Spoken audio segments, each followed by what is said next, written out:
I'm still lurking Matsu's stream, so give me a second.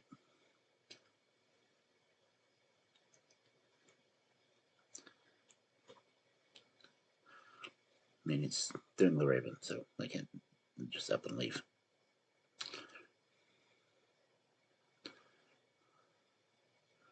Actually, let's hear him.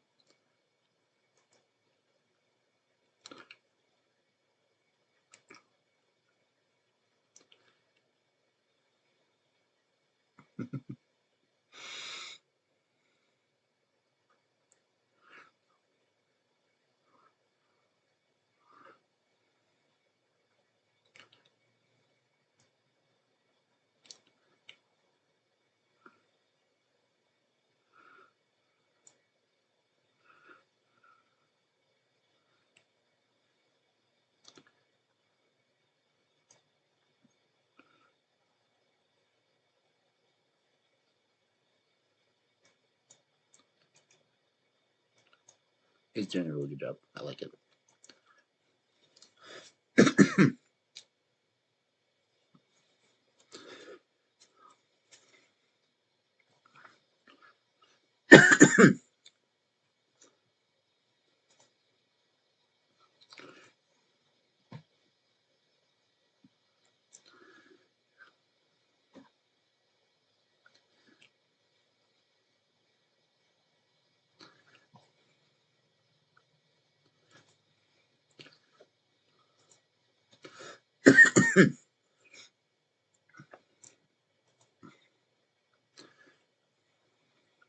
I'll admit I'm a little early.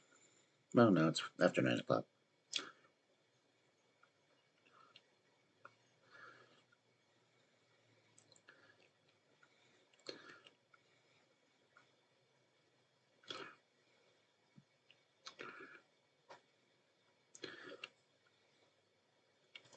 I can go back to listen to him. I'll bring it back up. He's almost done.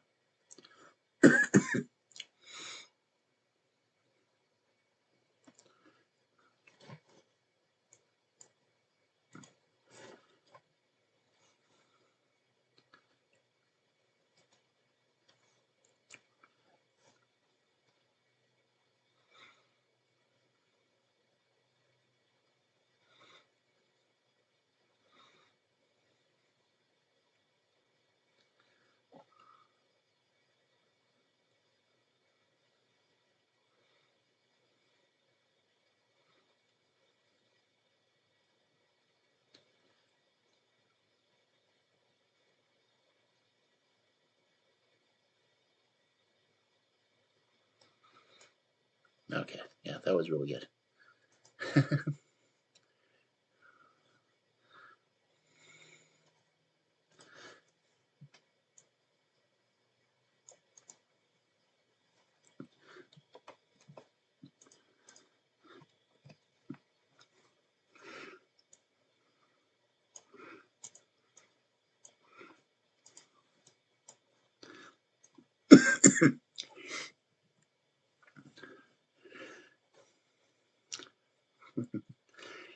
Anyway.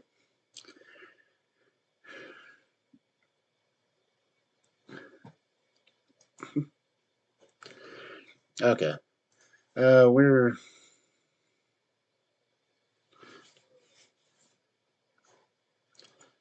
man, my microphone's loud.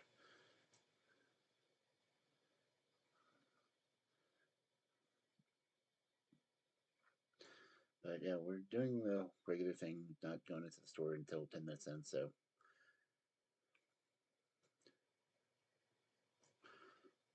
as per normal. So that kind of thing's going on. Now I did say that we're going to try to finish Frankenstein between today and tomorrow. So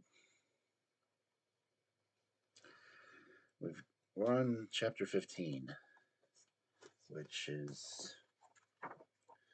starts on page 143.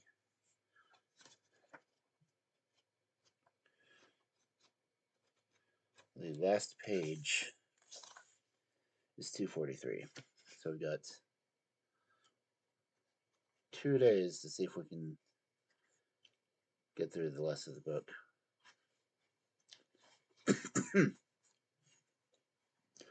So we're going to try to do as much as we can. The last chapter,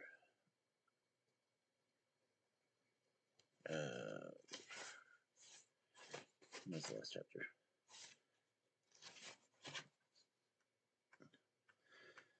Okay, where's the last chapter? Last chapter is 23. So we've got 8 chapters. We do 4 chapters. Shouldn't be a problem. That gives roughly 8 chapters to get through.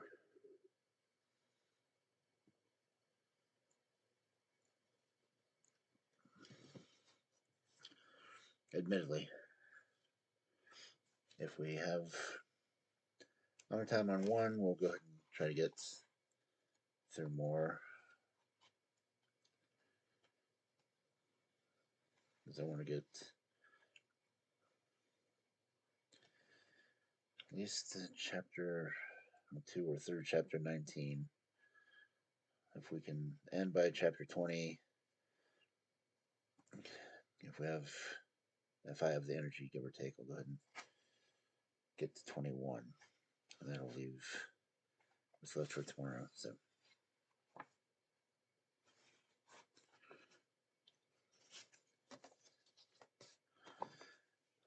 But yeah, we will be starting chapter 15. I've got 4 more minutes before I start.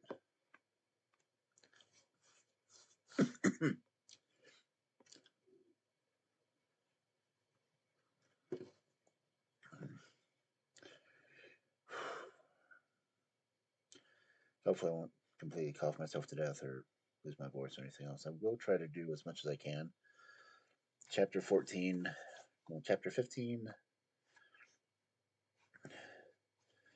is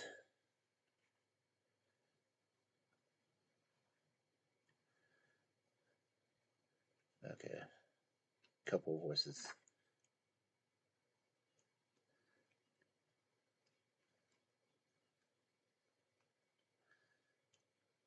Hopefully I'll get through this.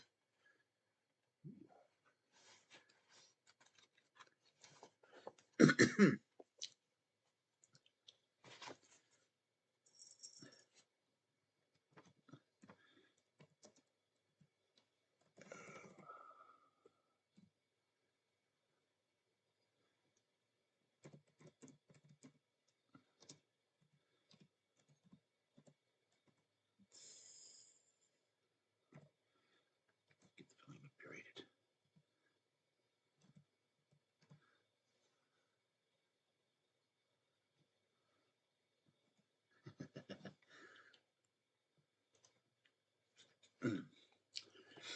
Okay, but yeah, we are doing chapter 15. I'm going to try to get through chapter 19 or 20, depending on how well we do. Excuse me. But a lot of this is going to be a monster's voice.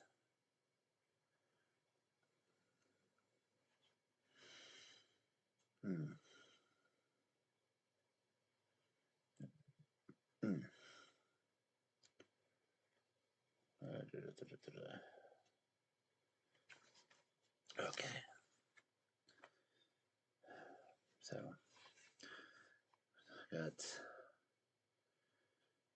2 more minutes roughly before we start into the story. So let's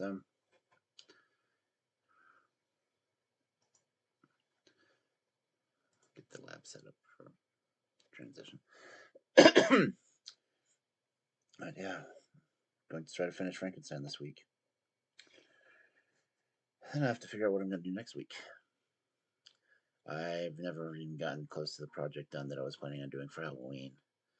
And apparently I'll be helping dog sit this weekend, so I'm not sure if when I'll have time to do anything. So Yeah, all sorts of fun stuff. Oh, okay. Cool. Who are you? How did you find it? Hey, Matsu.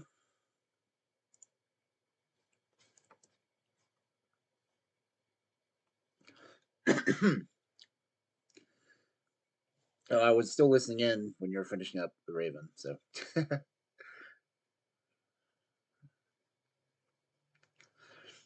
Always one of my favorite things from Poe.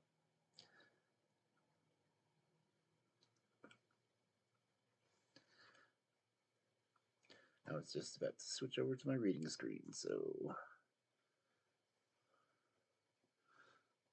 I'll say my specialized reading screen because we are doing Frankenstein.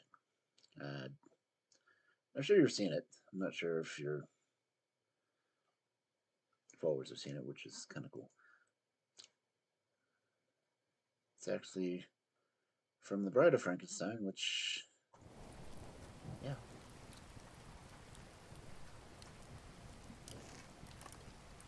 Ah, I do like my lab.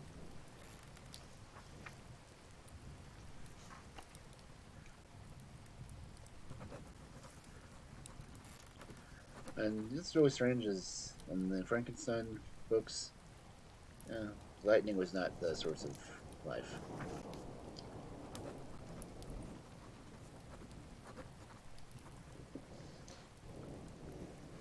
Well enough, the chapters that I'm coming up with is are going to be the introduction of asking about the bride. So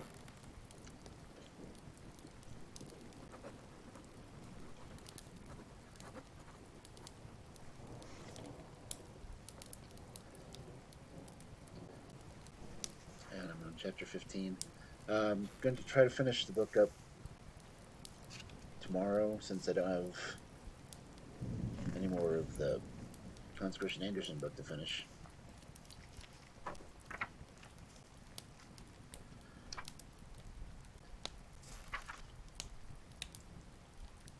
But chapter 15, I'm going to get to do a lot of the monster's voice again. Still can't believe the last 4 chapters were all done from the monster telling a story.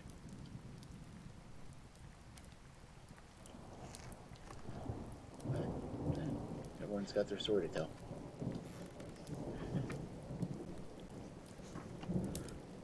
But anyway, chapter 15.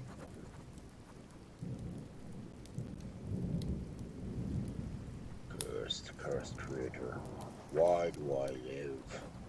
Why, in that instant, did I not extinguish the spark of existence which you had so wantonly bestowed?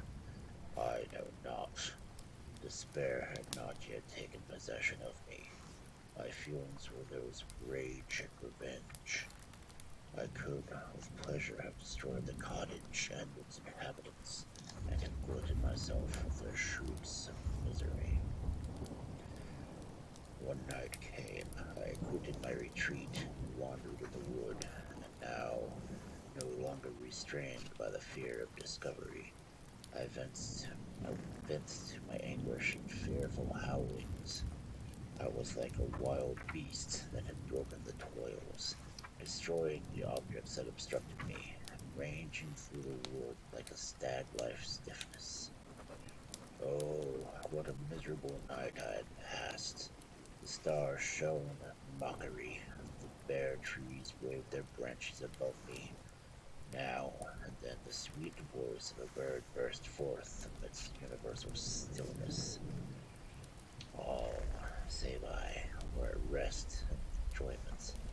I, like the arch-fiend, bore a hell within me, and, finding myself unsympathized with, wished to tear up the trees, spread havoc and destruction around me, and then to have sat down and enjoyed the ruin.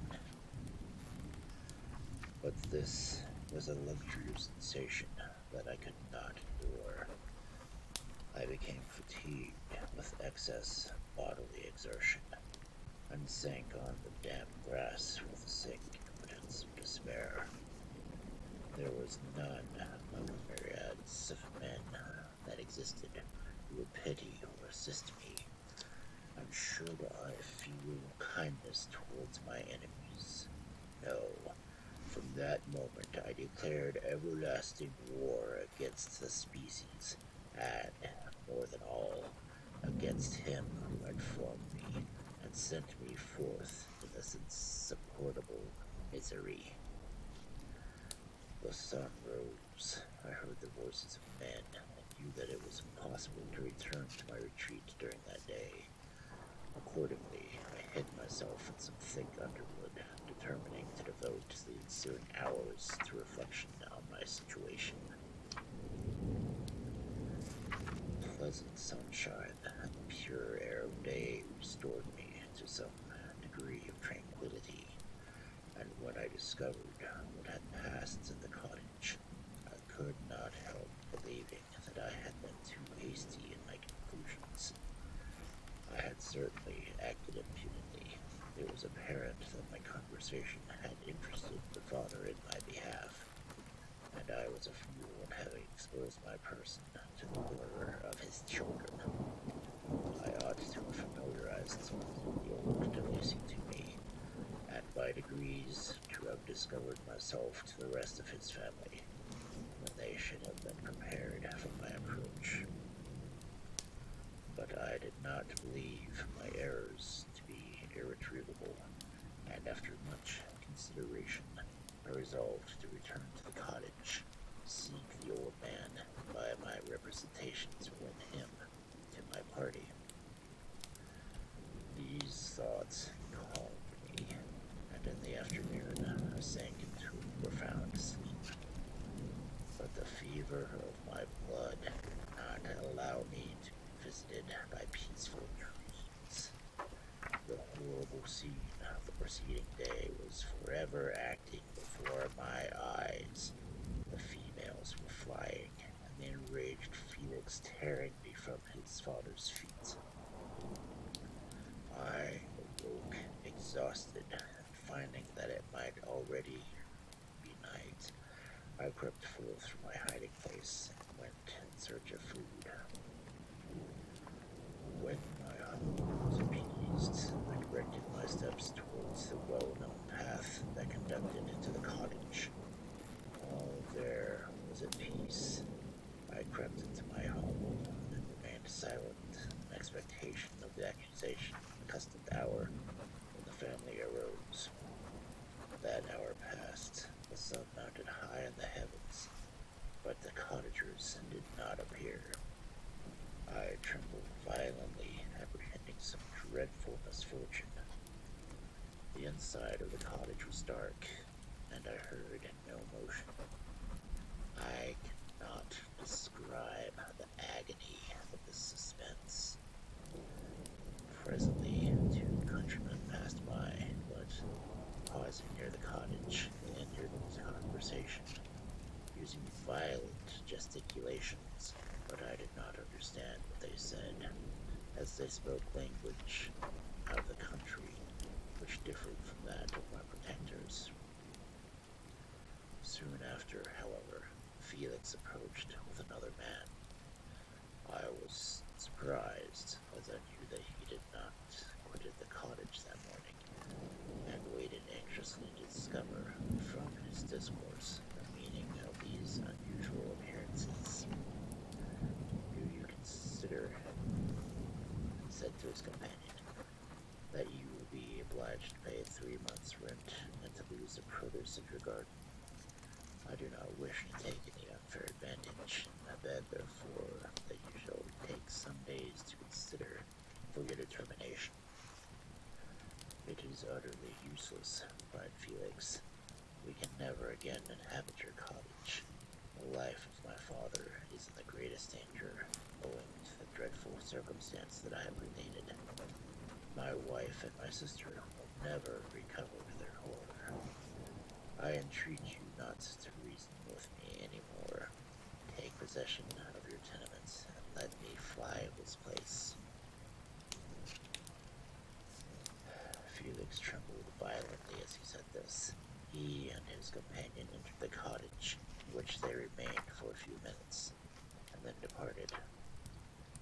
never saw any of the family of DeLacy.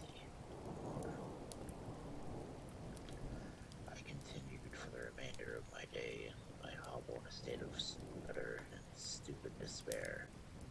My protectors had departed and had broken the only link that held me to the world.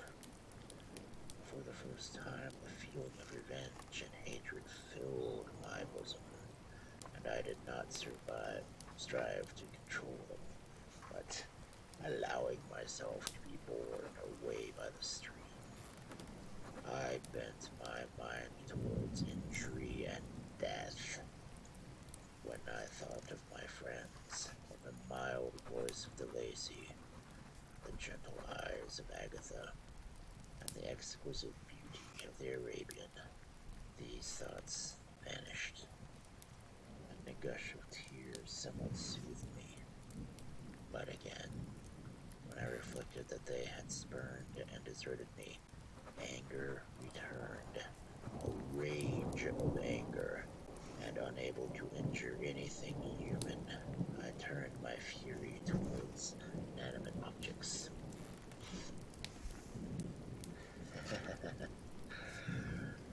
As night advanced, I placed a variety of combustibles around the cottage, and after having destroyed every vestige of cultivation in the garden, I waited with forced impatience until the moon had sunk to commence my operations.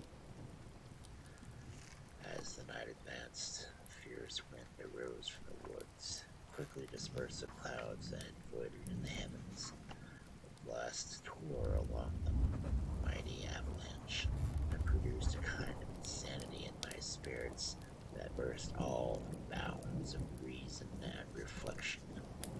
I lighted the dry branch of a tree, danced with fury around the devoted cottage, my eyes still fixed on the western horizon, the edge of which the moon nearly touched.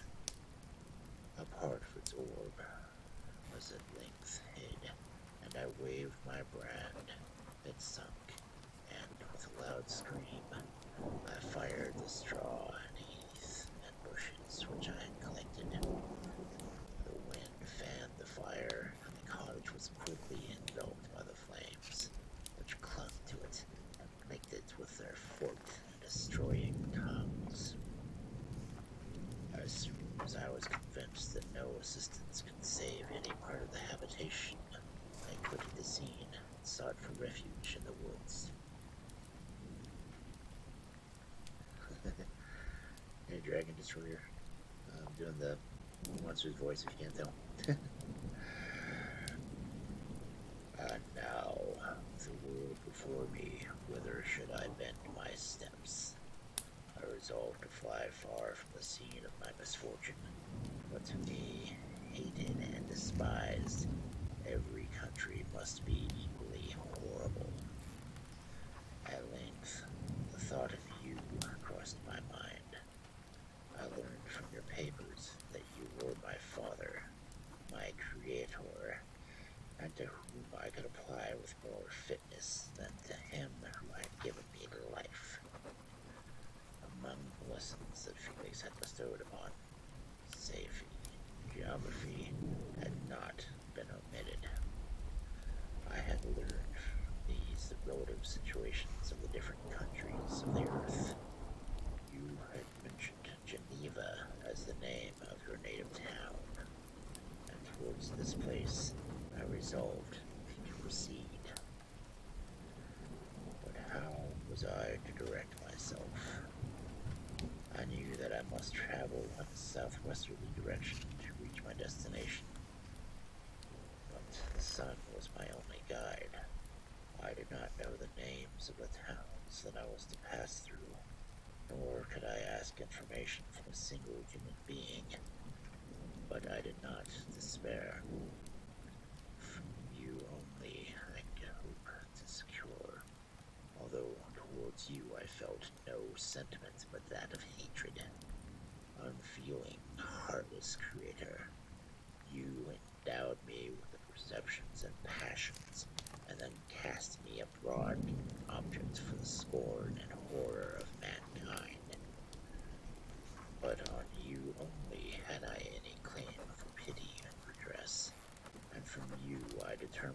seek that justice which I vainly attempted to gain from any other being that wore a human form. My travels were long, and the sufferings I endured intense. It was late autumn when I quitted the district where I had so long resided.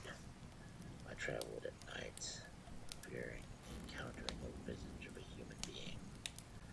Nature decayed around me, the sun became heatless, rain and pour, snow poured around me, mighty rivers were frozen, the surface of the earth was hard and chill and bare, and I found no shelter. Oh, earth, how often did I impregnate causes of the cause of my being? The mildness of my nature had fled, and all within me was turned to gall and bitterness. The nearer I approached your habitation, the more deeply I did feel the spirit of revenge enkindled in my heart. Snow fell, and the waters were hardened, but I rested not. A few incidents now and then directed me, and I possessed a map of the country, but I often wandered wide from my path. The agony of my feelings allowed me no respite. No incident occurred from which my rage and misery could not extract its food. But a circumstance that happened when I arrived in the confines of Switzerland, when the sun had recovered its warmth and the earth again began to look green, confirmed in an especial manner the bitterness and horror of my feelings. I generally rested during the day and traveled only when I was secured by night from the view of man. One morning, however, finding that path lay through deep wood, I ventured to continue my journey after the sun had risen. The day, which was one of the first of spring, cheered even me by the loveliness of its sunshine and the balminess of the air. I felt emotions of greatness and pleasure, and had long appeared dead, revive within me. Half surprised by the novelty of these sensations, I allowed myself to be borne away by them, and forgetting my solitude and deformity, dared to be happy. Soft tears again bedewed my cheeks, and I even raised my humid eyes with thankfulness towards the blessed sun, which bestowed me such joy. I continued to wind among the paths of the woods until I came to its boundary, which was skirted by a deep and rapid river, to which many of the trees bent their branches, now budding with the fresh spring. Here I paused, not exactly knowing what path to pursue, when I heard the sound of voices that induced me to conceal myself under the shade of a cypress. I was scarcely hid when a young girl came running towards the spot where I was concealed, laughing as if she ran from someone in sport. She continued her course along the precipitous sides of the river, when suddenly her foot slipped and she fell into the rapid stream. I rushed from a hiding place, and with extreme labor from the force of the current, saved her and dragged her to shore. She was senseless, and I endeavored, by every means in my power, to restore animation, when I was suddenly interrupted by the approach of a rustic, who was probably the person from whom she had playfully fled. On seeing me, he darted towards me, and tearing the girl from my arms, repeatedly hastened towards the deeper parts of the woods. I followed speedily. I hardly knew why, but when the man saw me draw near, he aimed a gun which he carried at my body and fired. I sunk to the ground, and my injurer, with increased swiftness, escaped into the wood. This was then the reward of my benevolence. I had saved a human being from destruction, and as a recompense, I now writhed under the miserable pain of a wound which shattered the flesh and bone. The feelings of kindness and gentleness which I had entertained but a few moments before gave place to hellish rage and gnashing of teeth. Inflamed by pain, I vowed eternal hatred and vengeance to all mankind. But the agony of my wound overcame me. My pulses paused, and I fainted.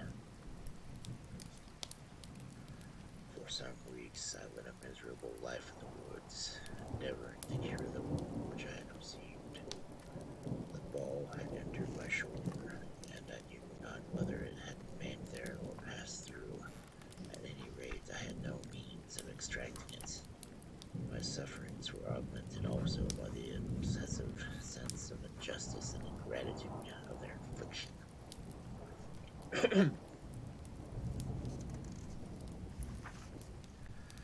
My daily vows rose for revenge, a deep and deadly revenge, such as would alone compensate for the outages and anguish I had endured. After some weeks, my wound healed, and I continued my journey. The labors I endured were no longer to be alleviated by the bright sun or gentle breezes of spring. All joy was but a mockery, which insulted my desolate state, and made me feel more painfully that I was not made for the enjoyment of pleasure. But now my toils drew near to a close, and 2 months from this time, I reached the environs of Geneva. It was evening when I arrived, and I retired to a hiding place among the fields that surround it, to meditate in what manner I should apply to you. I was oppressed by fatigue and hunger, far too unhappy to enjoy the gentle breezes of evening, or the prospect of the sun setting behind the stupendous mountains of Jura. At this time, a slight sleep relieved me of the pain of reflection, which was disturbed by the approach of a beautiful child who came running into the trees, into the recess I had chosen with all the sportiveness of infancy. Suddenly, I gazed on him. An idea seized me that this little creature was unprejudiced and had lived too short a time to imbibe the horror of my deformity. If, therefore, I could seize him and educate him as my companion and friend, I should not be so desolate in this peopled earth. I just want a friend. Urged by this impulse, I seized the boy as he passed and drew him towards me. As soon as he beheld my form, he placed his hands before his eyes and uttered a shrill scream. I drew his hand forcibly from his face and said, "Child, what is the meaning of this? I do not intend to hurt you. Listen to me." He struggled violently. "Let me go," he cried. "Monster, ugly wretch, you wish to eat me or to tear me to pieces. You are an ogre. Let me go, or I will tell my papa.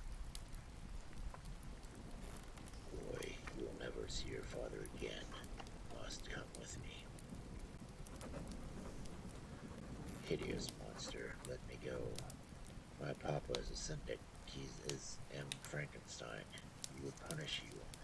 You do not keep me."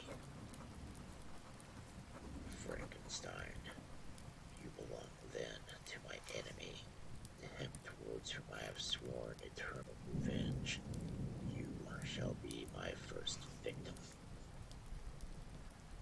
The child still struggled and loaded me with epithets which carried despair to my heart.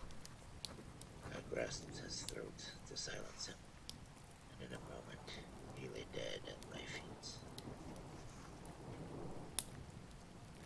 I gazed on my victim, and my heart swelled with exultation.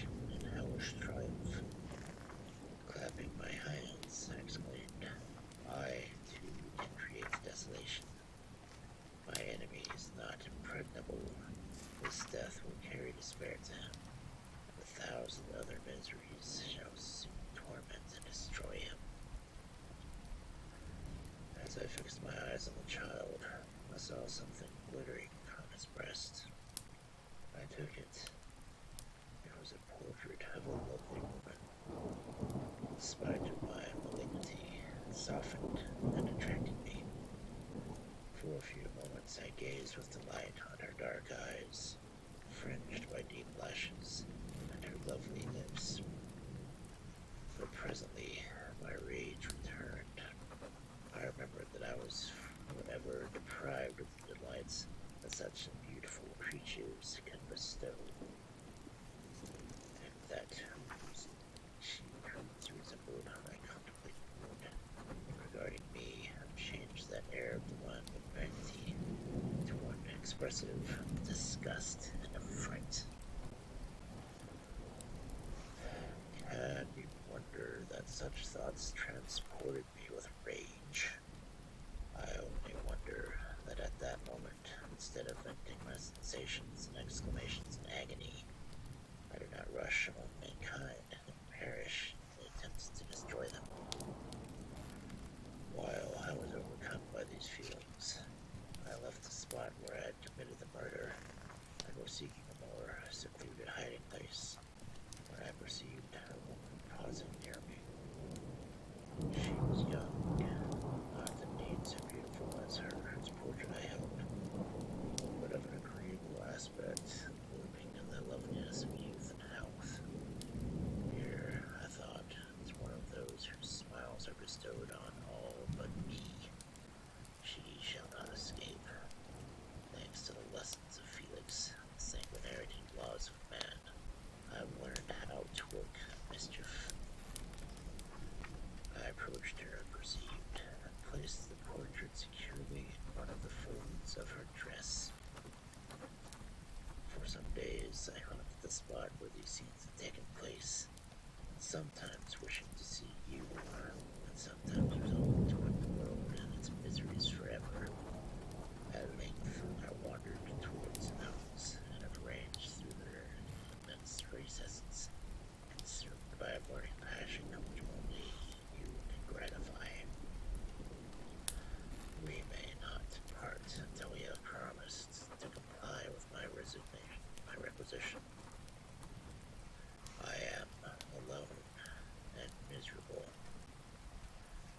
Man will not associate with me, but one as deformed and horrible as myself would not deny herself to me. My companion must be of the same species and have the same effects. The being you must create.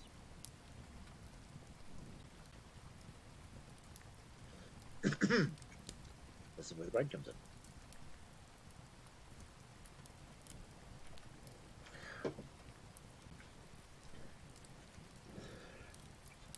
Chapter 16.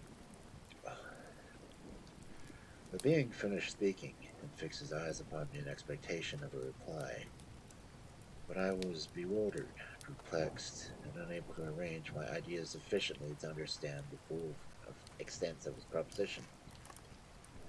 He continued, "You must create a female for me, with whom I can live in the interchange of those sympathies necessary for my being. This you alone can do, and I demand it of you as a right which you must not refuse." The later part of his tale had kindled anew me the anger that had died away when he narrated his peaceful life among the cottagers, and as he said this, I could no longer suppress the rage that burned within me. "I refuse to do it," I replied, "and no torture shall ever extort consent from me. You may render me the most miserable of beings, but you shall never make me base in my own eyes. Shall I create another like yourself, whose joints wickedness might desolate the world? Begone! I have answered you. You may torture me, but I will never consent." "You are in the wrong," replied the fiend. And instead of threatening, I am content to reason with you. I am malicious because I am miserable. Am I not shunned and hated by all mankind? You, my creator, tear me to pieces and triumph. Remember that, and tell me why I should pity man more than he pities me. You would not call it murder if you could precipitate me into those ice rifts, and destroy my frame with your own hands. Shall I respect man when he condemns me? Let him live with me in the interchange of kindness, and instead of injury, I would bestow every benefit upon him with tears of gratitude at his acceptance. But that cannot be. The human senses are insurmountable barriers to our union. Yet mine shall not be a submission of abject slavery. I will revenge my injuries. If I cannot inspire love, I will cause fear, and chiefly towards you, my archenemy, because my creator, who I swear inextinguishable hatred, have a care. I will work at your destruction, nor finish until I desolate your heart, so that you curse the hour of your birth. A fiendish rage animated him as he said this. His face was wrinkled into contortions too horrible for human eyes to behold. But presently he calmed himself and proceeded. I intend to reason.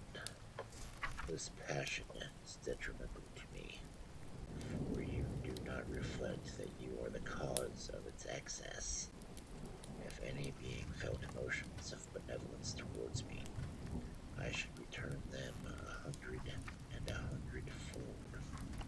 For that one creature's sake, I would make peace with the whole kind. But I now indulge in dreams of bliss that cannot be realized. What I ask of you is reasonable and moderate. I demand a creature of another sex, but as hideous as myself. The gratification is small, but it is all that I can receive, and it shall content me. It is true, we shall be monsters, cut off from all the world, but on that account we shall be more attracted to one another.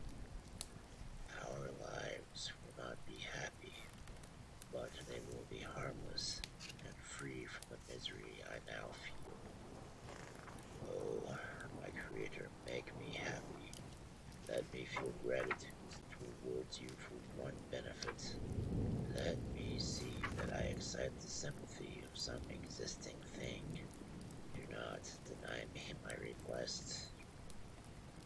I was moved.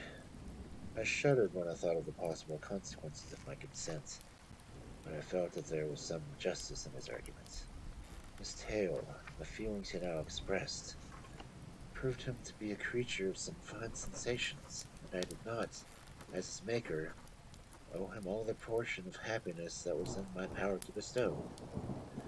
He saw my change of feeling, and continued, If you consent, neither you nor any other human being shall ever see us again. I will go to the vast wilds of South America. My food is not that of man. I do not destroy the lamb and the kid to glut my appetites. Acorns and berries afford me sufficient nourishment. My companion will be of the same nature as myself, and will be content with the same fare.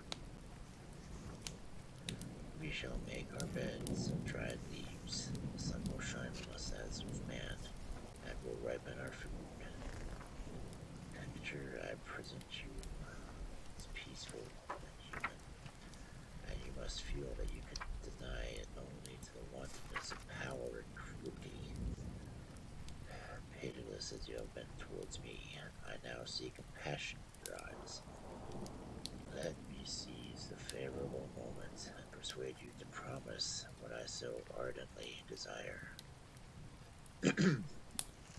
You propose, replied I, to fly from the habitations of man, to dwell only in those wilds where beasts of the field will be your only companions.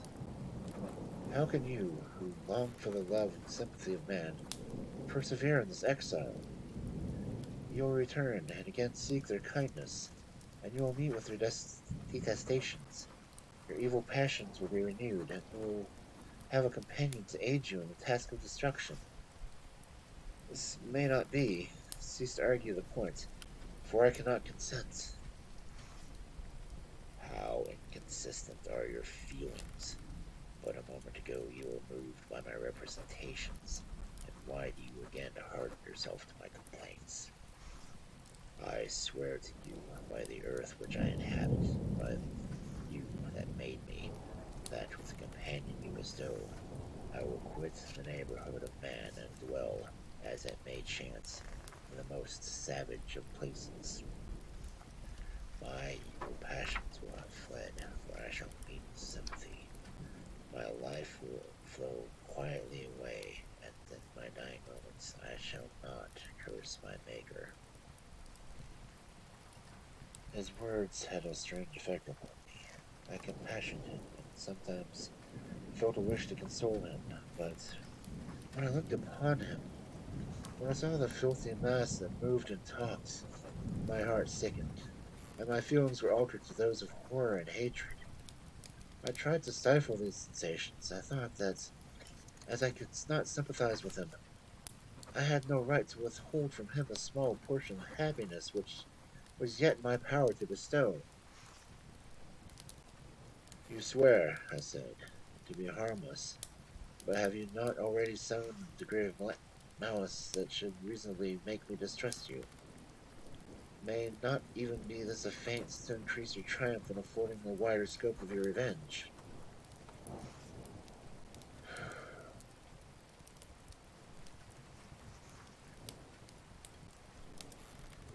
How is this? I thought I had moved your compassion, and yet you still refuse to bestow on me the only benefit that can soften my heart and render me harmless.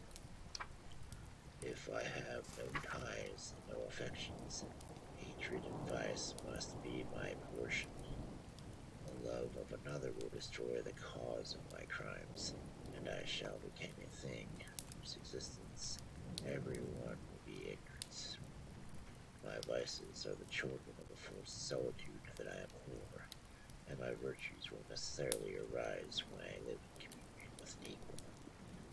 I shall feel the affections of a sensitive being and become linked to a chain of existence and events from which I am now excluded. I paused some time to reflect on all that he had related, and the various arguments which he had employed. I thought of the promise of virtues which he had displayed on the opening of his existence, and the subsequent blight, and of all kindly feeling by the loathing and scorn which the protectors had manifested towards him. His power and threats were not omitted in my calculations. A creature who could exist in the ice caves of the glaciers, and hide himself in pursuit among the ridges of inaccessible precipices, was a being only possessing facilities a little vain to cope with. After a long pause of reflection, hey, Papa Penguin, hey, Nova.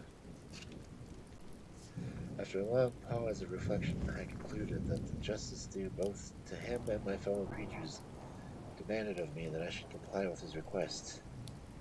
Turning to him, therefore, I said, I consent to your demand, on your solemn oath to quit Europe forever, and every other place in the neighborhood of man, as soon as I shall deliver to your hands a female who will accompany you in your exile.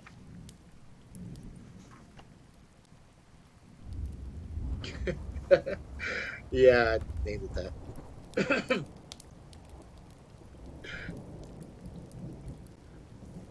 I swear, he cried, by the sun and by the blue sky of heaven, that if you grant my prayer, while they exist, you shall never behold me again. Depart to your home and commence your labors.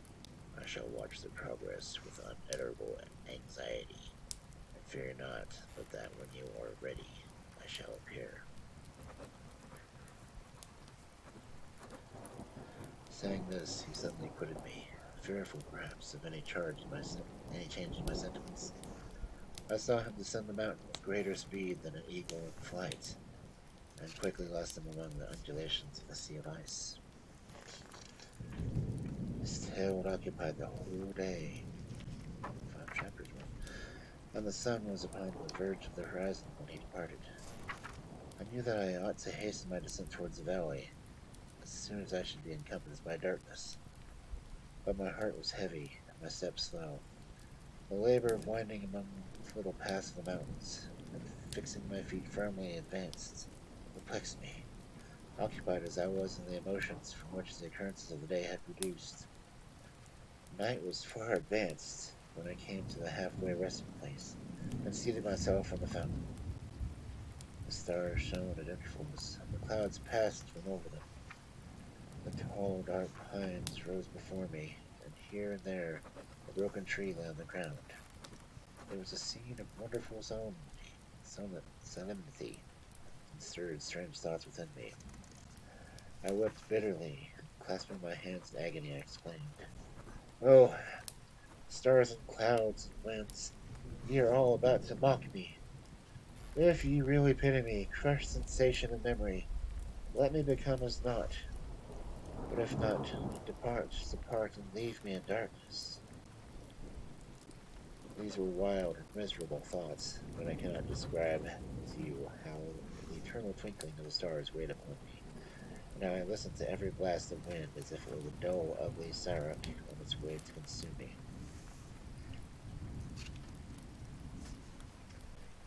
Morning dawned before I arrived at the village of Chamberlains, but my presence, so haggard and strange, hardly calmed the fears of my family, who had waited the whole night in anxious expectation of my return. The following day we returned to Geneva. My intention, the intention of my father in coming, had been to divert my mind and to restore me to my lost tranquillity. But the medicine had been fatal, and unable to account for the excess of misery I appeared to suffer, he hastened to return home, hoping the quiet and monotony of a domestic life would by degrees alleviate my sufferings from whatsoever cause they might spring. For myself, I was passive in all these derangements. The gentle affection of my beloved Elizabeth was inadequate to draw me from the depth of my despair. The promise I had made to the demon weighed heavy on my mind, like Dante's iron cowl on the heads of the hellish hypocrites. All pleasures of earth and sky passed before me like a dream, and that thought only to me the reality of life. Can you wonder that sometimes a kind of insanity possessed me, or that I saw continually about me a multitude of filthy animals reflecting an incessant torture, that often extorted screams and bitter moans? By degrees, however, these feelings became calmed. I entered again into the everyday scene of life, if not with interest, at least with some degree of tranquillity.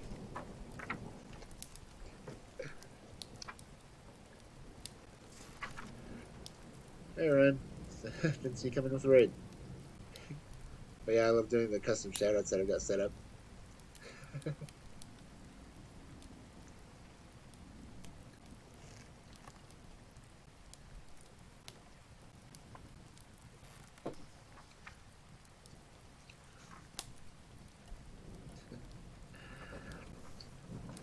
So, Frankenstein has just promised to make his creature a bride.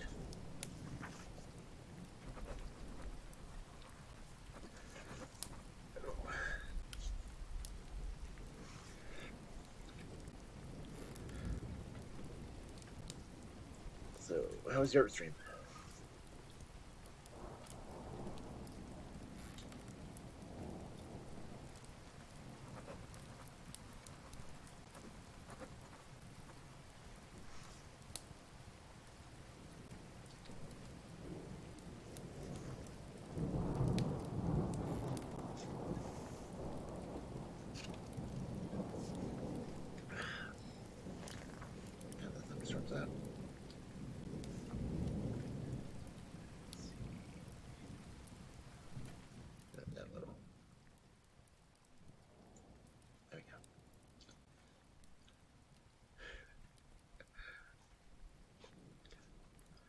just finished chapter 16. About to get into 17.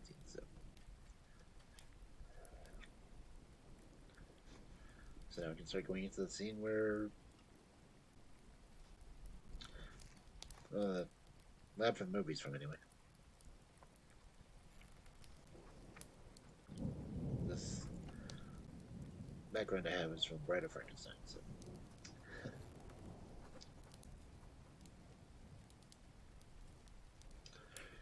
anyway,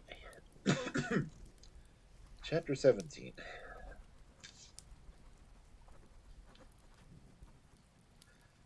Day after day, week after week, passed away on my return to Geneva, and I could not collect the courage to recommence my work. I feared the vengeance of the disappointed fiend, yet I was unable to overcome my repugnance to the task which was enjoined me. I found that I could not compose a female again without devoting several months to profound study and laborious disquisition. I had heard of some discoveries having been made by an English philosopher, the knowledge of which was material to my success, and I sometimes thought of obtaining my father's consent to visit England for this purpose, but I clung to every pretense of delay, and could not resolve to interrupt my returning tranquillity. My health, which had hitherto declined, was now much restored, and my spirits, which, unchecked by the memory of my unhappy promise, rose proportionally. My father saw this change with pleasure, and he turned his thoughts towards the best method of eradicating the remains of my melancholy, which every now and then would return by fits, and with a devouring blackness overcast the approaching sunshine. At these moments I took refuge in the most perfect solitude. I passed whole days on the lake alone in a little boat, watching the clouds, and listening to the rippling of the waves, silent and listless. But the fresh air and bright sun seldom failed to restore me to some degree of composure, and on my return I met the salutations of my friends with a readier smile and a more cheerful heart. It was after my return from one of these ambles that my father, calling me aside, thus addressed me. Dead voice. I am happy to remark, my dear son, that you have resumed your former pleasures, and seem to be returning to yourself, and yet you are still unhappy, and still avoid our society. For some time I was lost in conjecture as to what the cause of this, but yesterday an idea struck me, and, if it is well founded, I conjure you to avow it. Reserve on such a point would not be only useless, but draw down terrible misery on us all. I trembled violently at this exordium, and my father continued.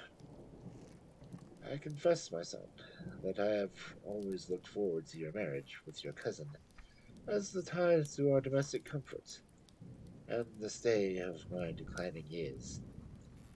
You were attached to each other from your earliest infancy. You studied together and appeared, in dispositions and tastes, entirely suited to one another. And but so blind is the experience of man that what I conceived to be the best assistance to my plan may have entirely destroyed it. You perhaps regard her as your sister, without any wish that might she become your wife. Nay, you may have met with another whom you may love, and considering yourself as bound in honor to your cousin, the struggle may occasion the poignant misery which you appear to feel. My dear father, reassure yourself. I love my cousin tenderly and sincerely. I never saw any woman who excited as Elizabeth does my warmest admiration and affection. My future hopes and prospects are entirely bound up in the expectation of our union.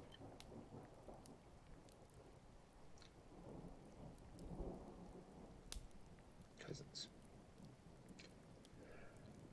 The expression of your sentiments on the subject, my dear Victor, gives me more pleasure than I have for some time experienced. If you feel thus, we shall assuredly be happy, However, present events may cast gloom over us. But it is this gloom which appears to have taken so strong a hold of your mind that I wish to dissipate. Tell me, therefore, whether you object to the immediately solemnization of the marriage. We have been unfortunate, and the recent events have drawn us from that everyday tranquillity benefiting my years and infirmities. You are younger, yet I do not suppose, possessed as you are of a competent fortune, that an early marriage would at all interfere with any future plans of honor and utility that you may have formed. Do not suppose, however, that I wish to dictate happiness to you, or that the delay of your part would cause me any serious uneasiness.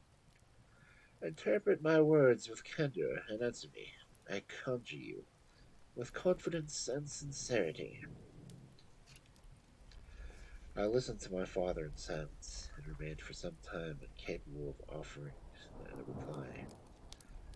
I revolved rapidly in my mind a multitude of thoughts, and endeavored to arrive at some conclusion. Alas, to me the idea of an immediate union with my cousin was one of horror and dismay. I was bound by a solemn promise which I had not yet fulfilled, and dared not break.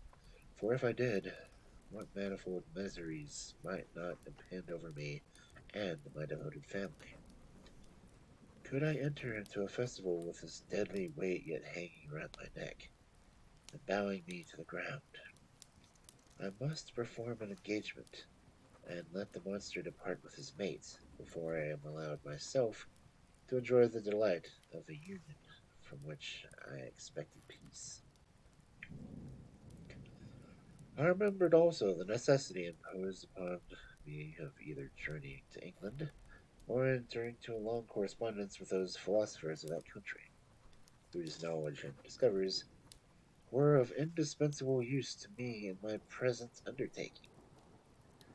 The later method of obtaining the desired intelligence was dilatory and unsatisfactory. Besides, any variation was agreeable to me, and I was delighted with the idea of spending a year or two in the change of scene and variety of occupation. An absence from my family, during which period some event might happen which would restore me to them in peace and happiness. My promise might be fulfilled, and the monster have departed, nor some accident might occur to destroy him and put an end to my slavery forever. These feelings dictated my answer to my father.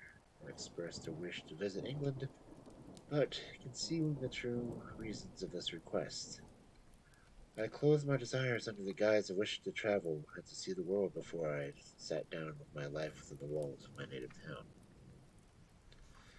I urged my entreaty with eagerness, and my father was easily induced to comply, for a more indulgent and less dictatorial parent did not exist on this earth.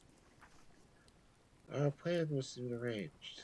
I should travel to Strasbourg, where Clairvaux would join me. Some short time we would spend in the towns of Holland, and then our principal stay would be in England. We should return by France, and it was agreed that the tour should occupy the space of 2 years. Dang, must trip. My father pleased himself with my reflection, and that my union with Elizabeth should take place immediately upon my return to Geneva. These 2 years, said he, will pass swiftly, and it will be the last delay that will oppose itself to your happiness. And indeed, I earnestly desire that period to arrive, when we shall all be united, and neither hopes nor fears arise to disturb our domestic calm. I am content, I replied, with your arrangements. By that time we shall both have become wiser, and I hope happier, than we presently are.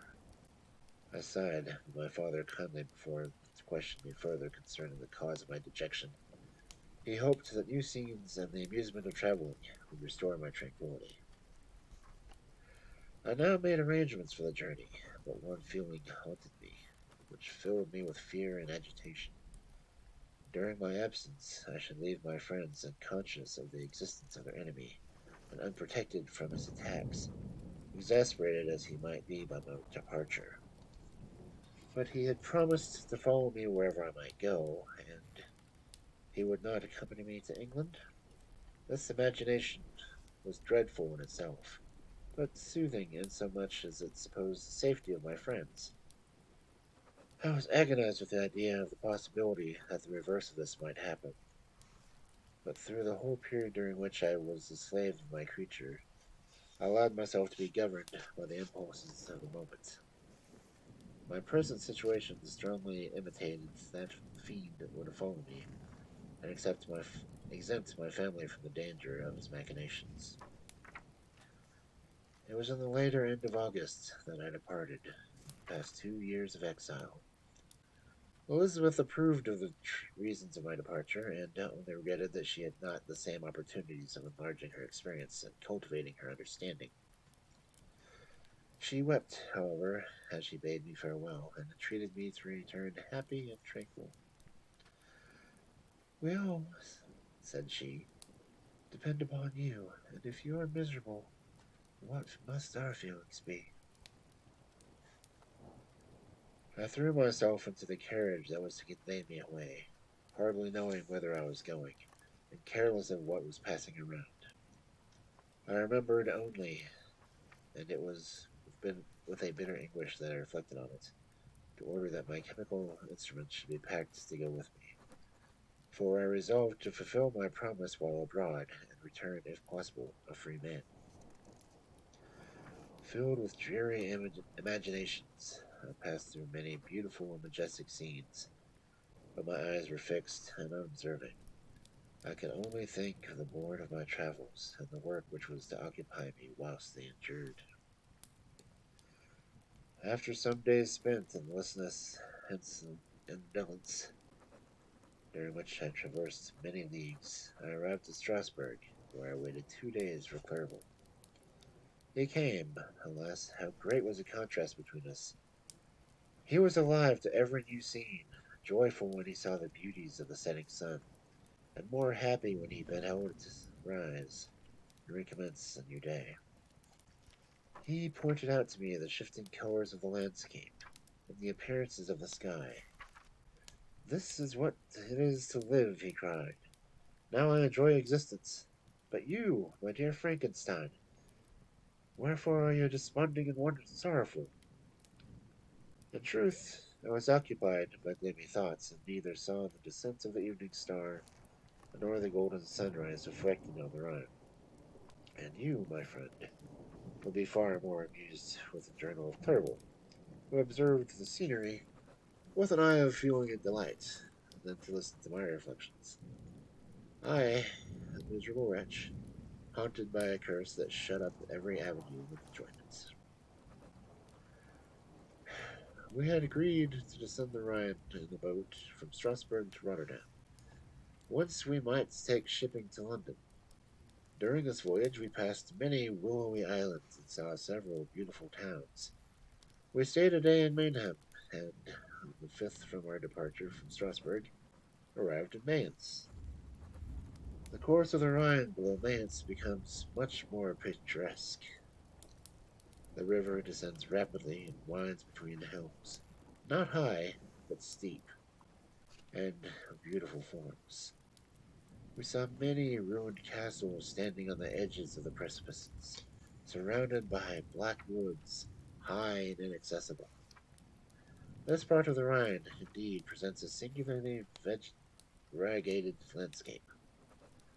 At one spot you view rugged hills, ruined castles overlooking tremendous precipices, with a dark Rhine rushing beneath, and, on a sudden turn of a promontory, flourishing vineyards with green sloping banks, and a meandering river and populous towns occupy the scene. We traveled at the time of vintage, and heard the song of the laborers as we glided down the stream. Even I, depressed in mind and my spirits continually agitated by gloomy feelings, even I was pleased. I lay at the bottom of the boat, and, as I gazed at the cloudless blue sky, I seemed to drink in the tranquility to which I had long been a stranger. And if these were my sensations, who could describe those of Henry? He felt as if he had been transported to fairyland, and enjoyed a happiness seldom tasted by man.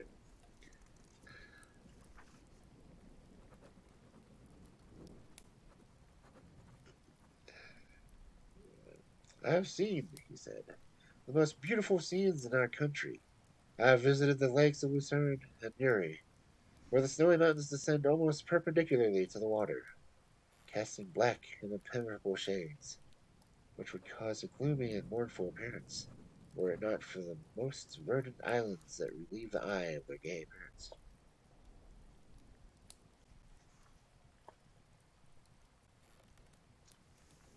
Huh, sound didn't go off. It's weird.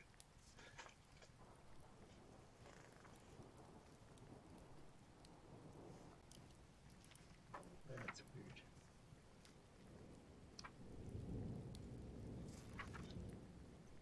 Our sound alerts have been acting up lately. That's kind of strange.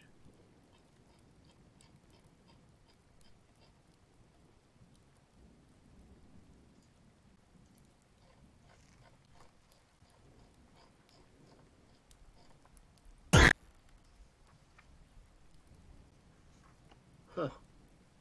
Oh, that just cut off. Weird. Oh.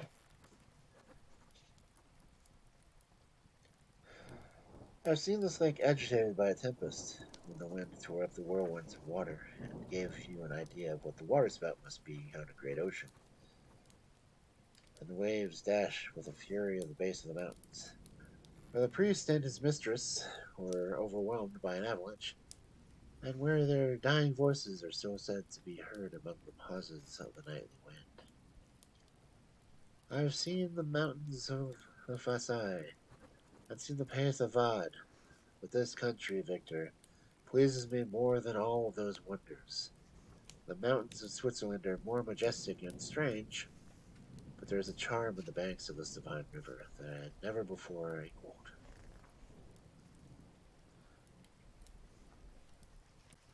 Look at that castle which overhangs yon precipice, and that also on the island, almost concealed amongst the foliage of those lovely trees. And now a group of laborers come in from among the vines, and that village half hid in the recess of the mountain. Oh, surely the spirit that inhabits and guards this place has more soul and harmony with man than those who pile glacier or retire into the inaccessible peaks of the mountains in our own country.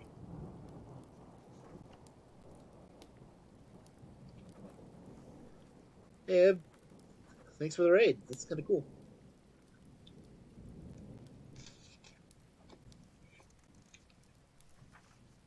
Clariville, beloved friend, even now it delights me to record your words and to dwell in the praise of which you are so eminently deserving.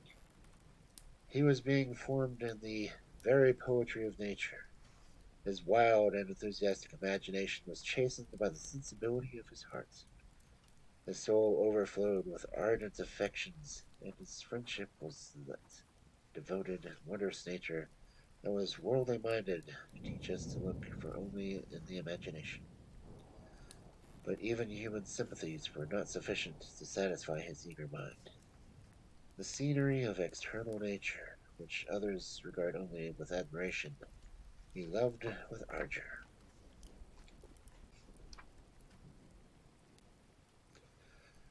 The sounding cataract haunted him like a passion.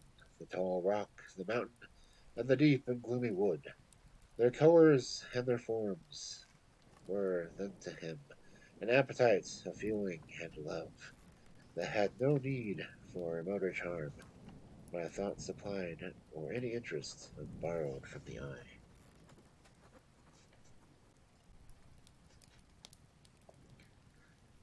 And where does he now exist? Is this gentle and lovely being lost forever? He has this mind to replete with ideas, imaginations fanciful and magnificent, which formed a world, whose existence depended on the life of its creator. Has this mind perished? Does it now only exist in my memory? No, it is not thus. Your form is so divinely wrought, beaming with beauty, is decayed, but your spirit still visits and consoles your unhappy friend. Pardon this gush of sorrow. These ineffectual words are but a slight tribute to the unexampled worth of Henry, but they soothe my heart, overflowing with anguish which his remembrance creates. I will proceed with my tale. Beyond Cologne, we descended by the high plains of Holland, and we resolved to post the remainder of our way. For the wind was contrary, and the stream of the river was too gentle to aid us. Our journey nearly lost interest rising among the beautiful scenery, but we arrived in a few days at Rotterdam, whence we proceeded by sea to England.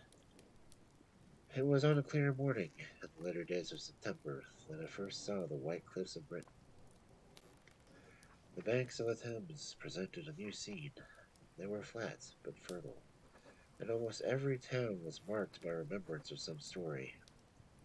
We saw Tilbury Fort, and remembered the Spanish Armada, Gravesend, Woolwich, and Greenwich, places which I had heard of even in my country.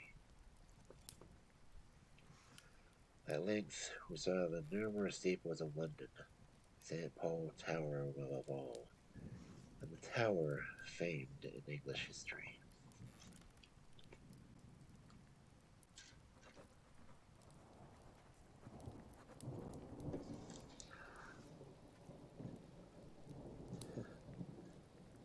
So everything we're doing tonight. Thank you all for coming in. It's kind of cool to see so many people.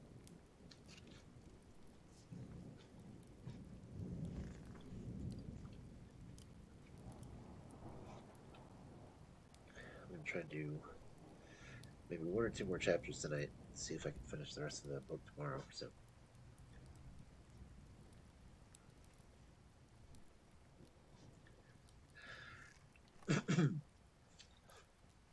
but here we are at chapter 18.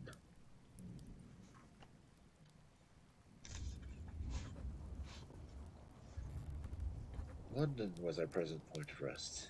We determined to remain several months in this wonderful and celebrated city. Clerval desired intercourse with a man of genius and the talent who flourished at the time, but this was with me a secondary object.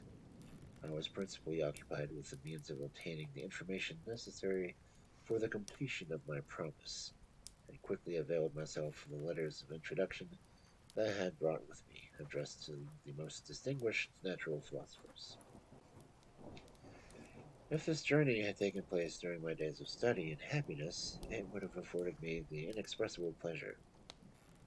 But a blight had come over my existence, and I only visited these people for the sake of the information they might give me on the subject in which my interest was so terribly profound. Company was irksome to me when alone. I could fill my mind with the sights of heaven and earth. The voice of Henry soothed me, and I could thus cheat myself of transitory peace. But busy, uninteresting, joyous faces brought back despair to my heart. I saw an insurmountable barrier placed between me and my fellow men. This barrier was sealed with the blood of William and Justine, and to reflect on events connected with those names filled my soul with anguish. But in Clerval I saw the image of my former self. He was inquisitive and anxious to gain experience and instruction. The difference of manners which he observed was to him an inexhaustible source of instruction and amusements. He was forever busy, and the only check to his enjoyments was a sorrowful and dejected mind. I tried to conceal this as much as possible, that I might not debar him from the pleasures natural to one who was entering on a new scene of life, undisturbed by one care or bitter recollection. I often refused to accompany him, alleging another engagement, that I might remain alone. I now also began to collect the materials necessary for my new creation.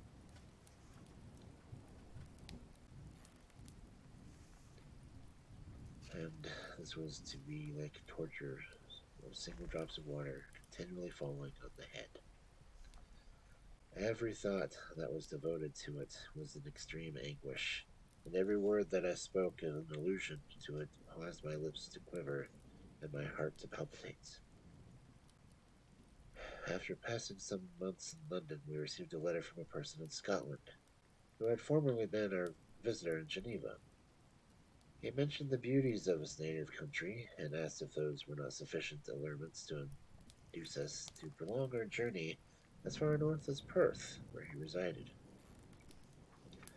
Clerval eagerly desired to accept this invitation, and I, although I abhorred society, wished to view again the mountains and streams, and all the wondrous works with which nature adorns her chosen dwelling places. We arrived in England at the beginning of October, and it was now February. We accordingly determined to commence our journey towards the north at the expiration of another month. In this expedition we did not intend to follow the great road of Edinburgh, but to visit Windsor, Oxford, Matlock, and the Cumberland Lakes, resolving to arrive at the completion of this tour by the end of July. I packed up my chemical instruments and the materials I'd collected, resolving to finish my labors in some obscure nook in the northern highlands of Scotland. We quitted London on the 27th of March and remained a few days at Windsor, rambling in its beautiful forest. This was a new scene to us mountaineers. The majestic oaks, the quantity of game, and the herds of stately deer were all novelties to us. From thence we proceeded to Oxford, and we entered the city. Our minds were filled with a remembrance of the events that had been transacted there more than a century and a half before. It was here that Charles I had collected his forces. This city had remained faithful to him after the whole nation had forsaken his cause to join the standard of Parliament and liberty. The memory for that unfortunate king and his companions, the amicable Falkland, and insolent Gower, his queen and son, gave a particular interest to every part of the city which they might be supposed to have inhabited. The spirit of elder days found a dwelling here, and we delighted to trace its footsteps. If these feelings had not found in imagination gratification, the appearance of the city had yet itself sufficient beauty to obtain our admiration. The colleges are ancient and picturesque, the streets are most magnificent, and the lovely Isis, which flows beside it through the meadows in exquisite verdure, is spread forth into a placid expanse of waters, which reflects its majestic semblance of towers, its spires and domes, embosomed among aged trees. I enjoyed the scene, and yet my enjoyment was embittered both by the memory of the past and the anticipation of the future. I was formed for peaceful happiness.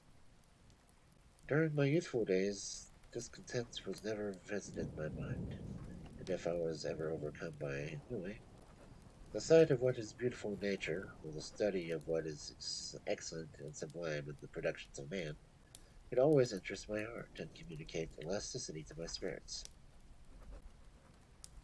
But I am a blasted tree.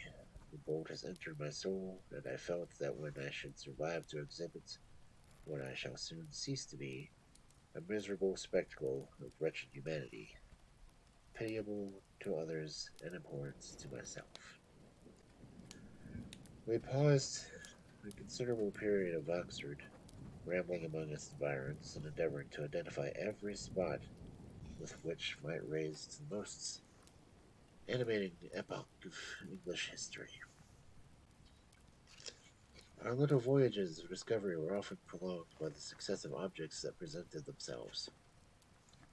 We visited the tomb of the illustrious Hampden, and on the field in which that patriot fell.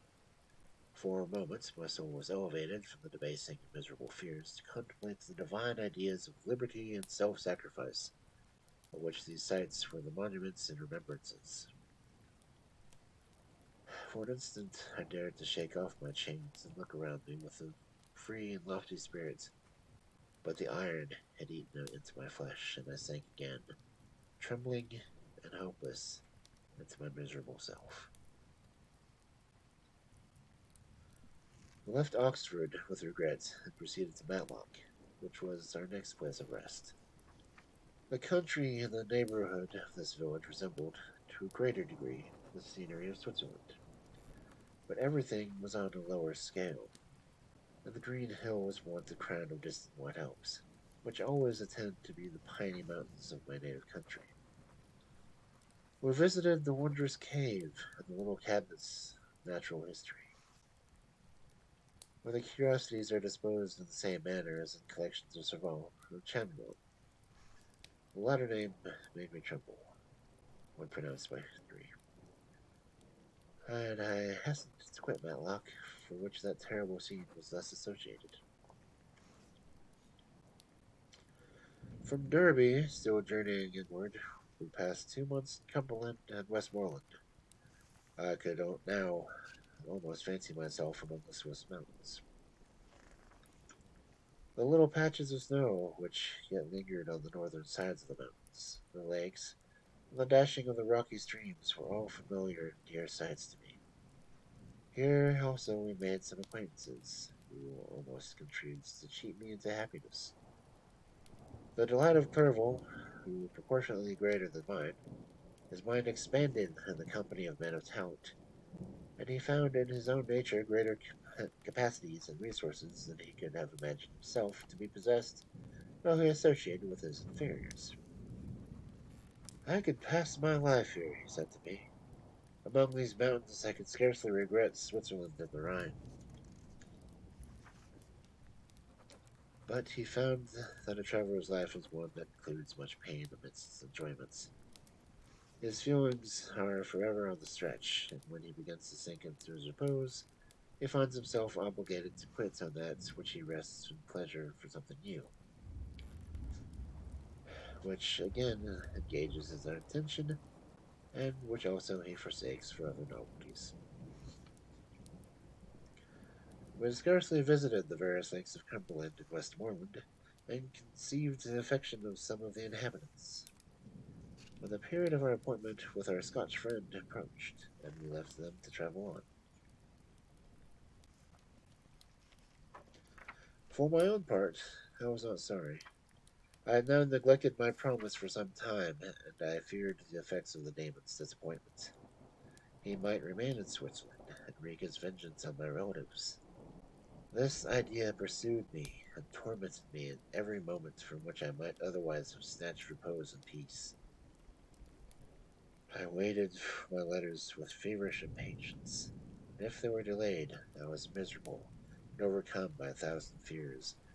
And when they arrived, I saw the superscription of Elizabeth or my father.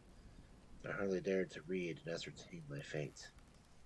Sometimes I thought the fiend followed me, and might expedite my remissness by murdering my companion.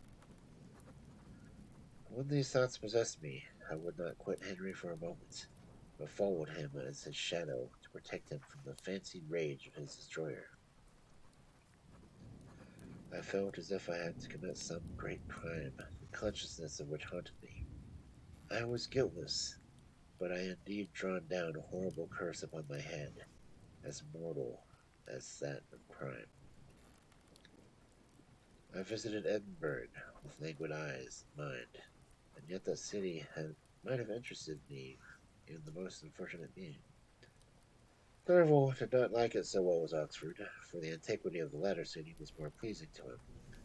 But the beauty and regularity of the new town of Edinburgh, a romantic castle, and its environs, the most delightful in the world, Arthur's Seat, St. Bernard's Well, and the Pentland Hills, compensated him for the change, and filled him with cheerfulness and admiration.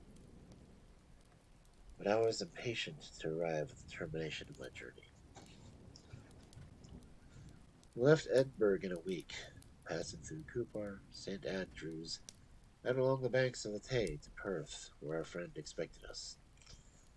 But I was in no mood to laugh and talk to strangers, to enter our to enter their feelings, our plans, and good humor expected from a guest, and accordingly I told Clerval that I wished to make the tour of Scotland alone. Do you, I said, enjoy yourself? And let this be our rendezvous. I may be absent a month or two, but do not interfere with my emotions. I entreat you.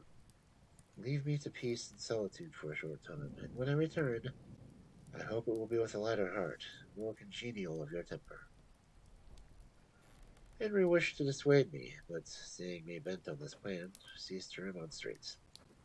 He entreated me to ride often. I'd rather be with you, he said, than your solitary rambles with these Scotch people, whom I do not know. Hasten then, my dear friend, to return, that I may again feel myself somewhat at home, which I cannot do in your absence. Having parted from my friend, I determined to visit some remote spot of Scotland, and finish my work in solitude. I did not doubt that the monster followed me, and would discover himself to me when I should have finished, that he might receive his companion. With this resolution, I had traversed the northern highlands, and fixed on one of the remotest of Orkneys as the scene of my labors. It was a place fitted for such work, being hardly more than a rock whose high sides were continually beaten upon by the waves. The soil was barren, scarcely afforded pasture for a few miserable cows. The oatmeal for its inhabitants, which consisted of 5 persons, whose gaunt and scraggly limbs gave tokens of their miserable fare. Vegetables and bread, when they indulged in such luxuries, and even fresh water, was to be procured from the mainland, which was about 5 miles distant. On the whole island there were but 3 miserable huts, and one of these was vacant when I arrived. This I hired. It contained but 2 rooms, and these exhibited all the squalidness and most miserable penury. The thatch had fallen in, the walls were unplastered, and thus the door was off its hinges. I ordered it to be repaired, bought some furniture, and took possession. An incident which would, doubtless, have occasioned some surprise, but not all the senses of the cottagers had been benumbed by want and squalid poverty.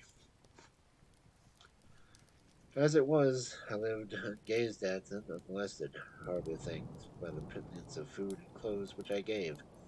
So much does suffering blunt even the coarsest sensations of men. In this retreat I devoted the morning to labor, but in the evening, whether the weather permitted, I walked on the stony beach of the sea and listened to the waves as they roared, dashed at my feet. It was monotonous, yet ever changing scene. Excuse me. I thought of Scotland, and I thought of Switzerland. It was far different from the desolate and unappalling landscape.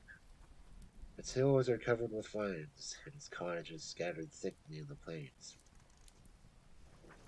Its fair lakes reflect a blue, gentle sky, and when troubled by the winds, their tumult is but the play of a lively infant, when compared to the roarings of the giant ocean. In this manner I distributed my occupations when I first arrived, but as I proceeded in my labor, they became every day more horrible and irksome to me. Sometimes I could not prevail myself to enter my laboratory for several days, and at other times I toiled day and night in order to complete my work. It was indeed a filthy process in which I was engaged. During my first experiment, a kind of enthusiastic frenzy had blinded me to the horror of my employment. My mind was intently fixed on the sequel of my labor, and my eyes were shut to the horror of my proceedings. But now I went in cold blood. My heart often sickened at the work of my hands. Thus situated, employed in the most detestable occupation, immersed in a solitude where nothing could for an instant call my attention from the actual scene in which I was engaged, my spirits became unequaled. I grew restless and nervous. Every moment I feared to meet my persecutor. Sometimes I felt, with my eyes fixed on the ground, fearing to raise them lest they should encounter the object which I was so dreaded to behold. I feared to wander from the sight of my fellow creatures, lest when alone he should come to claim his companion. When, in the meantime, I worked on, and my labor was already considerably advanced, I looked towards its completion with a tremulous and eager hope which I dared not trust myself to question, but which was intermixed with the obscure foreboding of evil that made my heart sicken in my bosom.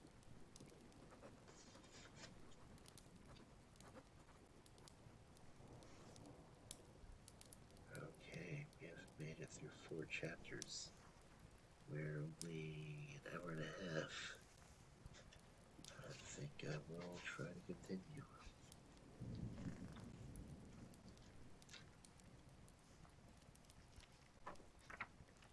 I haven't started coughing, so that's always a bonus.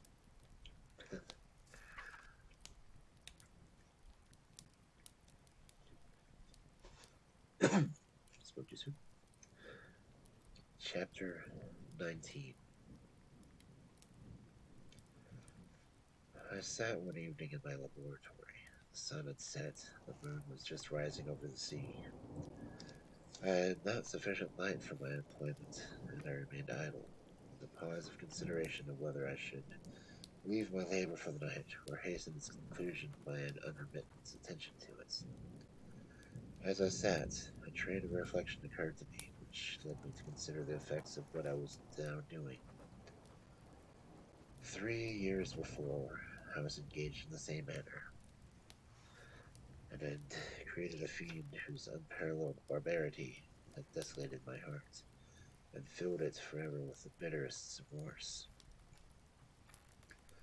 I was now about to form another being, of whose dispositions I was alike ignorant.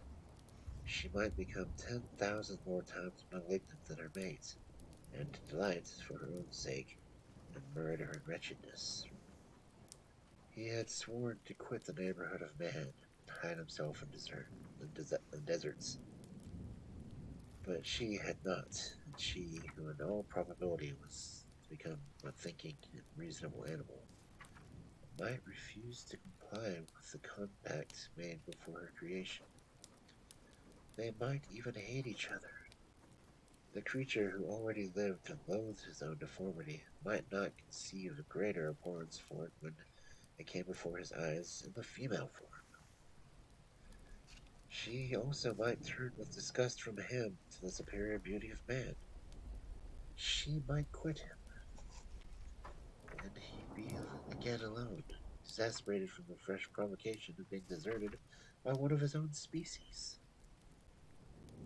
Even if they were to leave Europe and inhabit the deserts of a new world, yet one of the first results of those sympathies for which the demon thirsted would be children, and a race of devils would be propagated upon earth, might make the very existence of species of man a condition precarious and full of terror. Had I right, for my own benefit, to inflict this curse upon everlasting generations? I had been moved by sophisms of a being I created. I had been struck senseless by his fiendish threats.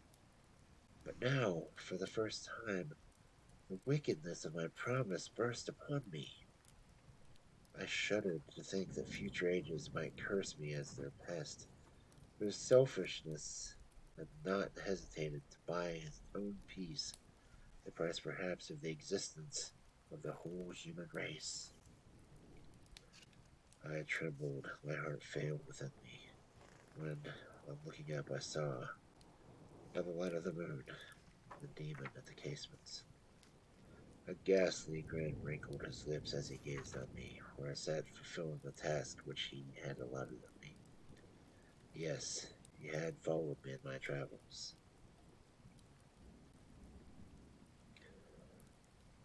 He had loitered in forests, hid himself in caves, or taken refuge in wide desert heaths, and now he came to mark my progress and claim the fulfillment of my promise. As I looked on him, his countenance expressed the utmost extent of malice and treachery. I thought, with a sensation of madness, on my promise of creating another like him. and, trembling with passion, tore to pieces the thing on which I was engaged. The wretch saw me destroy the creature on whose future his existence he depended on for happiness, and with a howl of devilish despair and revenge withdrew. I left the room, and locking the door, made a solemn vow in my own heart never to resume my labors. And then, with trembling steps, I sought my own apartment. I was alone.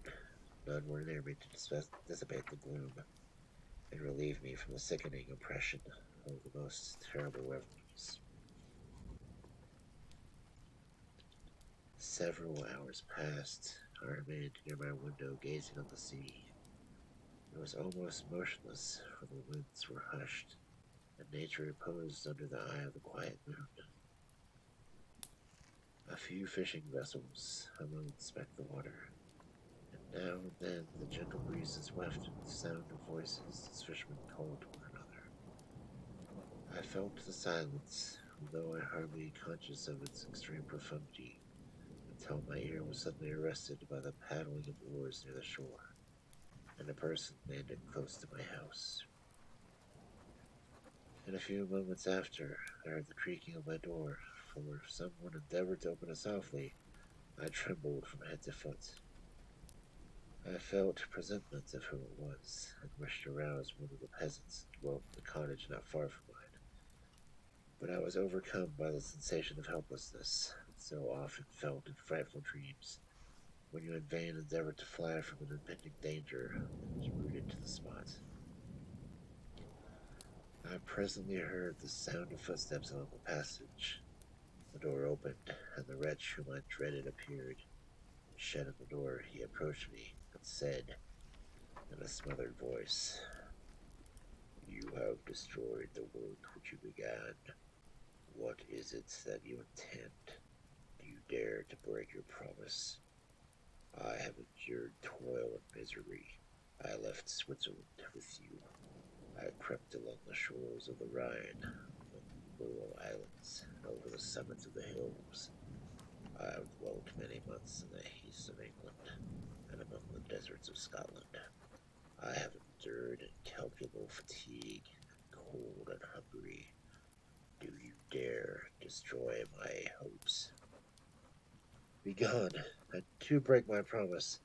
Never will I create another like yourself, equal in deformity and wickedness. Slave, I before reasoned with you, but you have proved yourself unworthy of my compensation. Remember that I have power. You believe yourself miserable, but I can make you so wretched that the light of day will be hateful to you. You are my creator, but I am your master. Obey.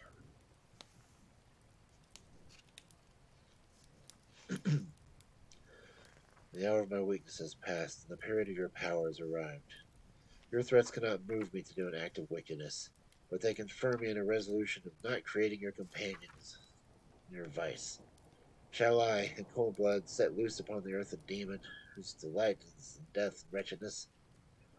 Begone! I am firm, and your words will only exasperate my rage. The monster saw my determination in my face, and gnashed his teeth with impotence of anger. Shall each man, cried he, find a wife for his bosom, and shall each beast have his mate, and I be alone? I had feelings of affection, and they were requited by detestation and scorn. Man you may hate, but beware, your hours will pass in dread and misery, and soon the bolt will fall which must ravish you from your happiness forever.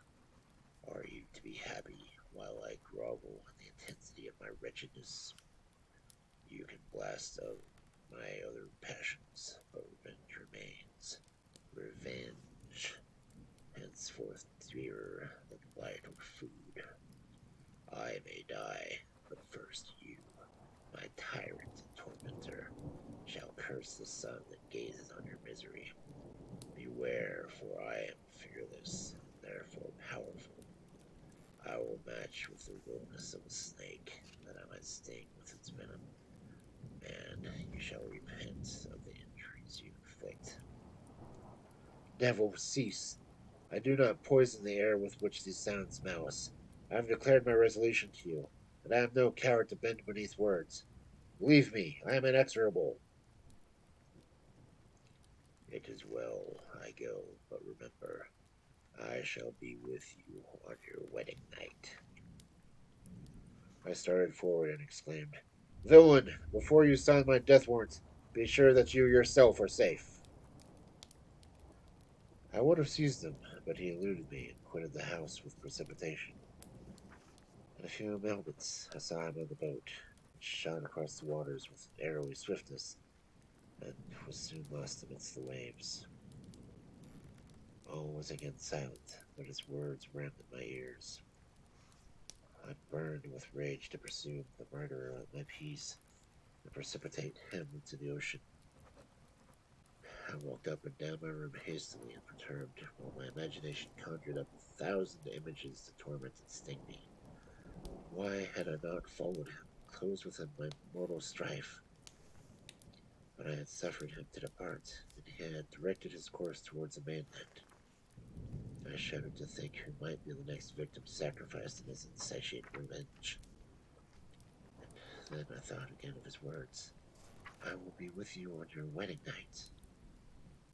Then he appeared and fixed me the fulfillment of my destiny. At that hour I should die, and at once satisfy and extinguish its malice.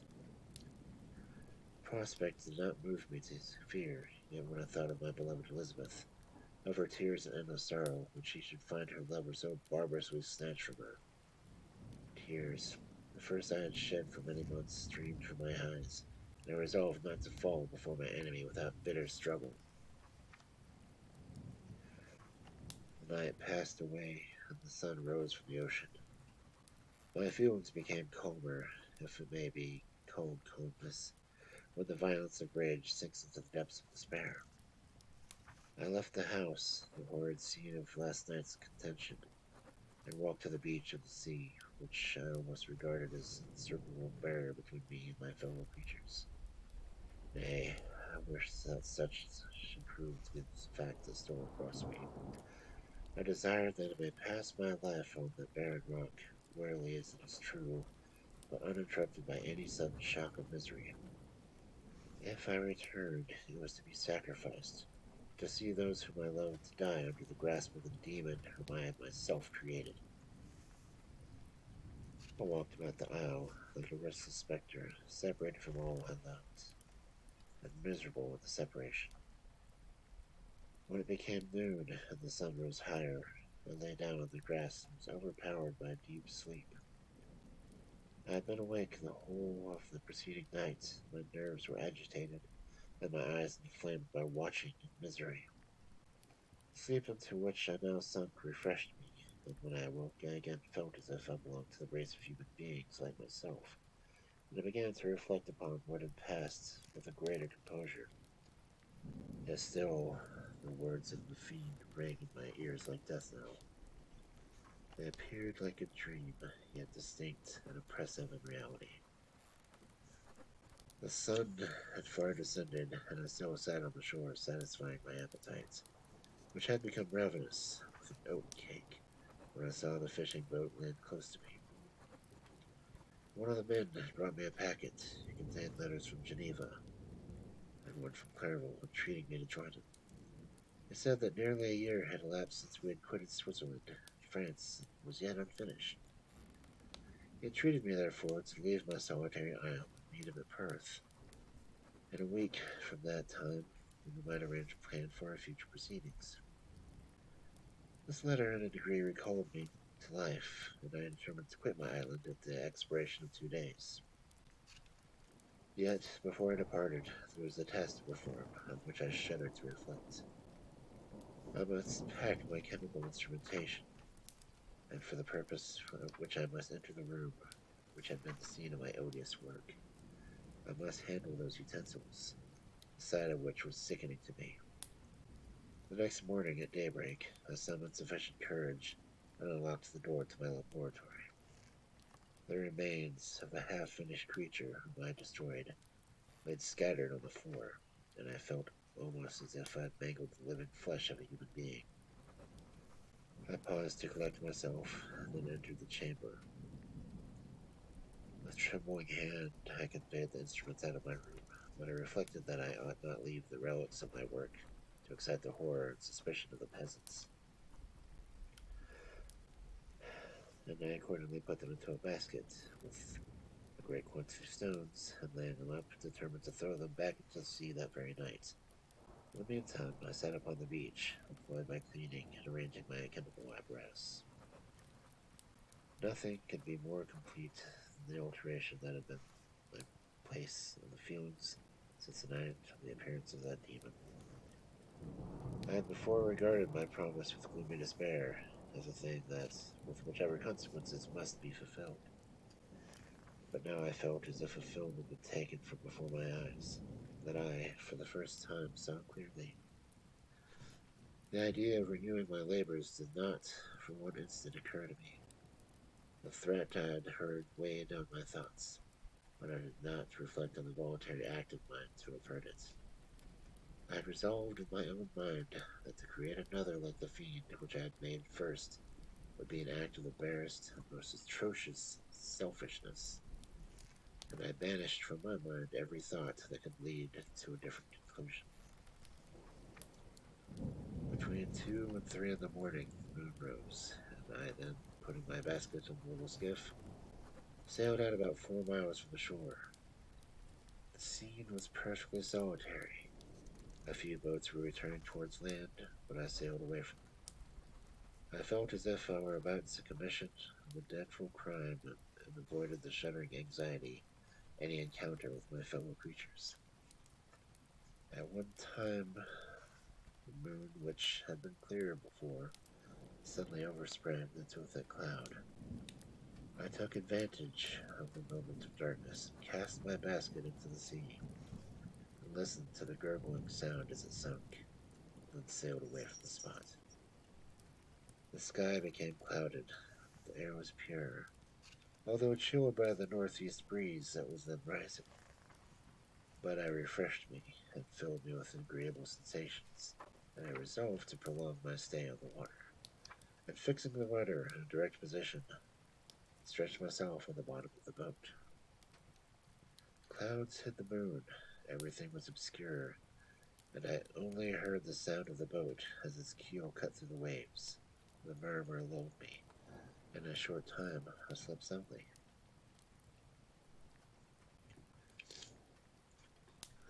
I do not know how long I remained in this situation, but when I awoke I found the sun had already mounted considerably.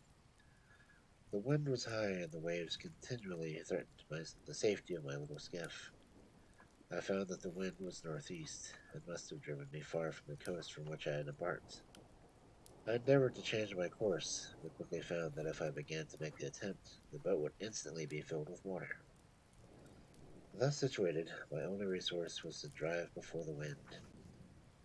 I confess that I felt a few sensations of terror. I had no compass with me, and was so little acquainted with the geography of this part of the world that the sun was of little benefit to me. I might be driven into the wide Atlantic, feel all the tortures of starvation, or I might be swallowed up in the immeasurable waters that roared and buffeted around me. I had already been out many hours, felt the torment of the burning thirst, a prelude to my own other sufferings. I looked on the heavens, which were covered with black clouds that flew before the wind only to be replaced by others. I looked upon the sea as if it were my grave. Fiend, I exclaimed, your task is already fulfilled. I thought of Elizabeth, my father, and Clerval, and sunk into a reverie, so despairing and frightful that even now, when the scene is on the point of closing before me forever, I shudder to reflect on it. Some hours passed thus, but by degrees the sun declined towards the horizon.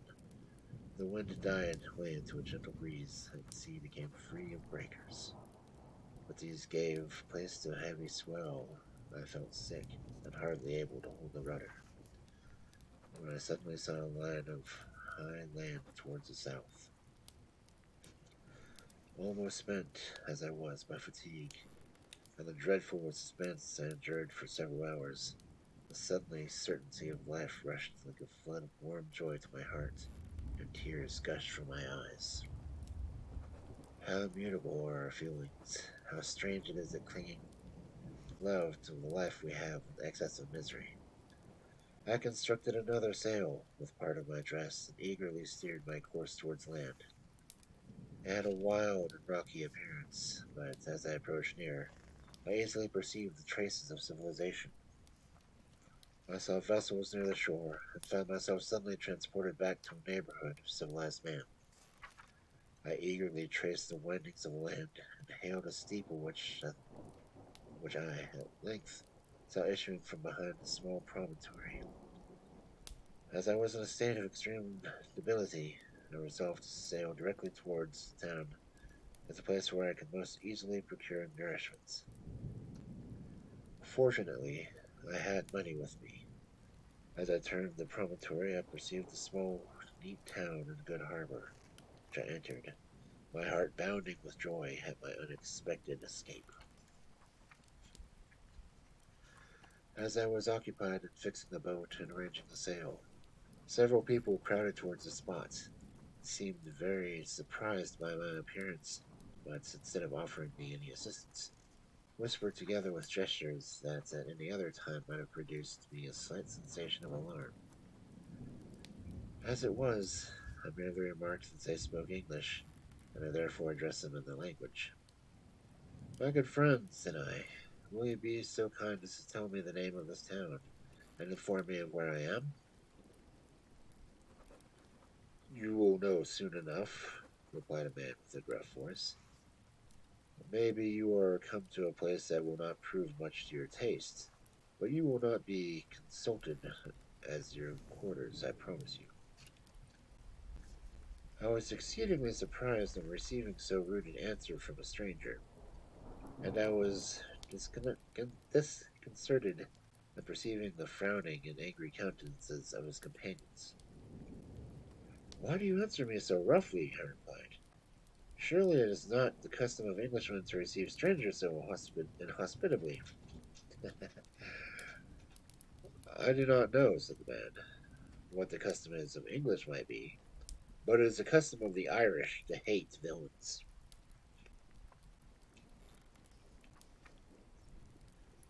While the strange dialogue continued, I perceived the crowd rapidly increase. Their faces expressed a mixture of curiosity and anger, which annoyed and in some degree alarmed me. I inquired the way to the inn, but no one replied. Then I moved forward, and a murmuring rose from the crowd as they followed and surrounded me. When an ill-looking man approached, tapping me on the shoulder, said, "Come, sir, you must follow me to Mr. Kirwin's to give account of yourself." "Who is Mr. Kirwin? Why am I to give account of myself? Is this not a free country?" "Aye, sir, free enough for honest folks. But Mr. Kirwin is a magistrate, and you are to give account of the death of a gentleman who was found murdered here last night."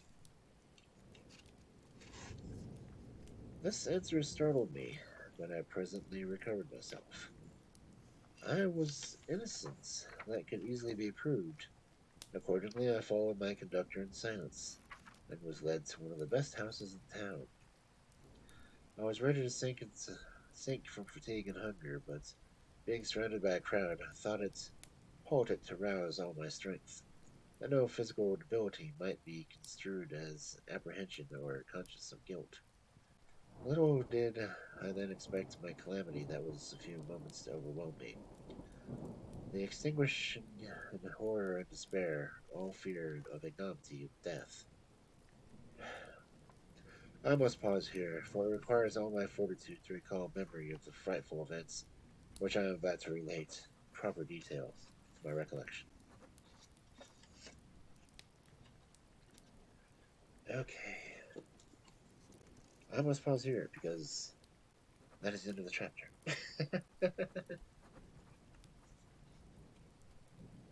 And I knew when to leave some for tomorrow. So I made it all the way through chapter 19. So that is a good thing. Ouch. I am definitely finishing this book tomorrow. Then I have to figure out what I'm going to do next week. Ouch.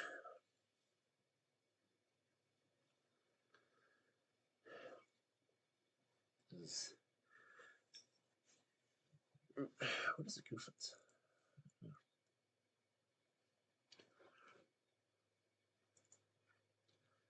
Hey, it's a 2 hour mark, so it's gonna say I did pretty good.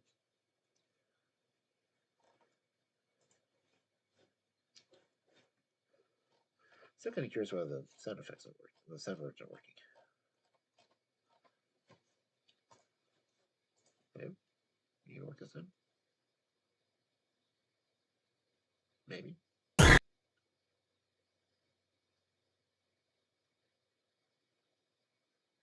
Still cutting off. Is this cutting off from me or someone else? I don't know. It's weird. Is this gonna work? Why are they cutting off? Oh well. Just for the hell of it, I'm gonna do this one. Yes.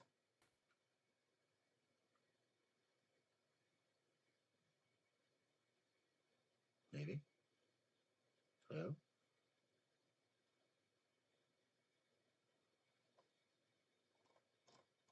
Okay, sound whips must just be messing up or something.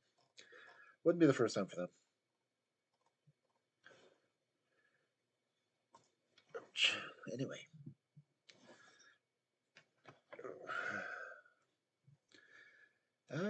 Thank you all for coming in. And, wow, how many raids was that? 3, 4? I have to check on that. That's gonna be crazy for me. That's just.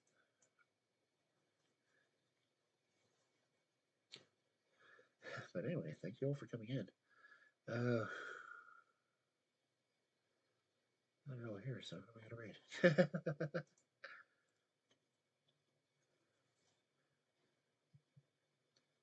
Let's see. Amatsu rating me. Oh, Penguin rated. Abe rated. Cool. It's 3 raids, man. Busy night. Looks like a couple new follows too. Well, that's not showing up on the listing. But anyway, rating. You don't have any suggestions? Let's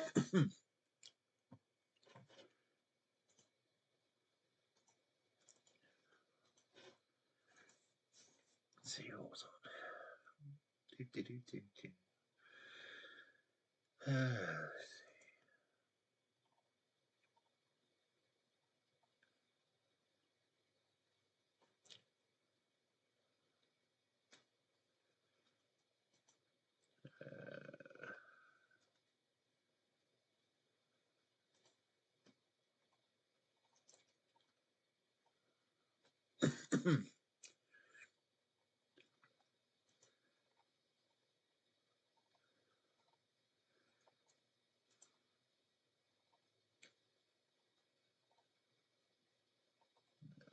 Lots of people on. Of course, it's Thursday night, so there's usually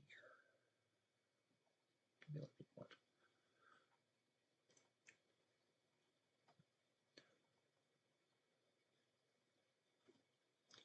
Oh, anyone have any suggestions? Oh.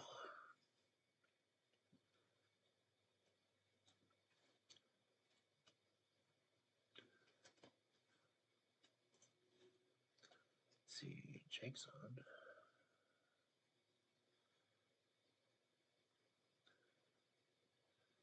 I got 2 people in there right now. Let's see what he's doing. Broken pieces.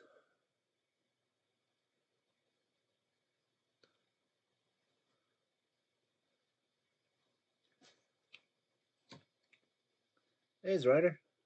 welcome in. Or X-Rider. I was saying X-Rider. That's kind of weird. But X-Rider's good. I just hope X-Rider is a good way to do it.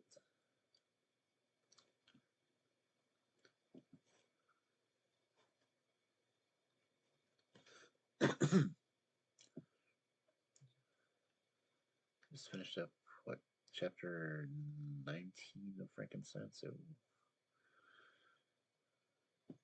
good. You shall spy on me? No, it's just thinking about who to raid.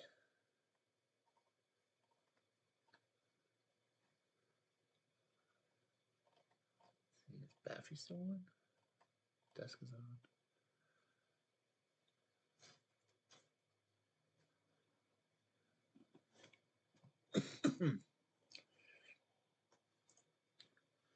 Let's see.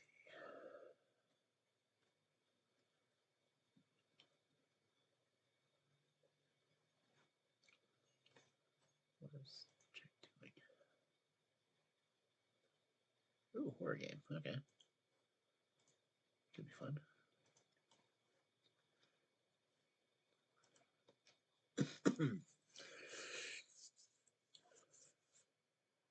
Let's see.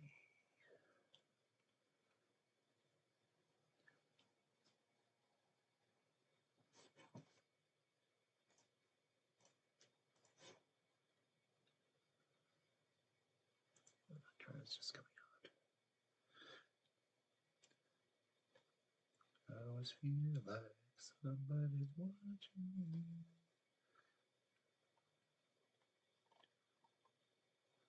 Okay, yeah, that's right, Jake.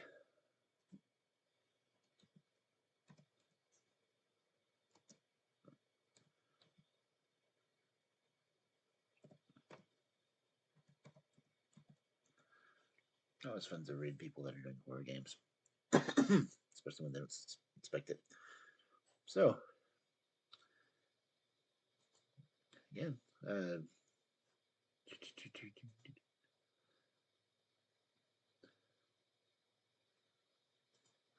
switch over this. Thanks everyone for coming in. That's kind of cool to have so many people show up. 3 raids. That's just freaking awesome.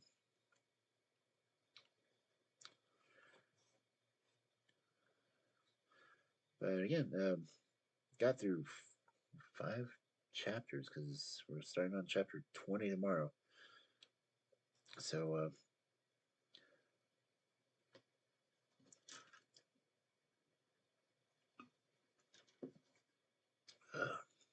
yeah, let's go share love with Jake and go. Oh, wait. Nope, seeing someone else. Gotta harass. Gotta harass Cass.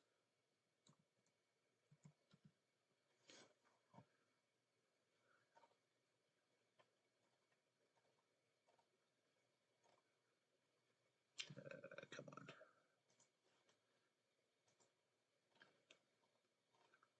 And she just popped on, so it'd be perfect timing. And she's playing Valorant, so. Cascade.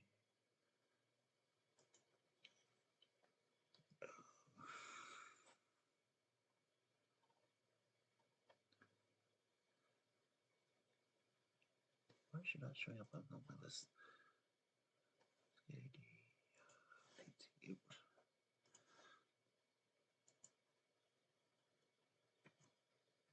Yep. Let's read Cass.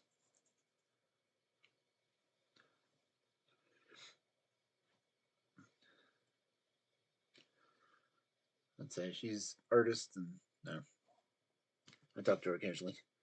But yeah, let's go raid her and see what's going on. So,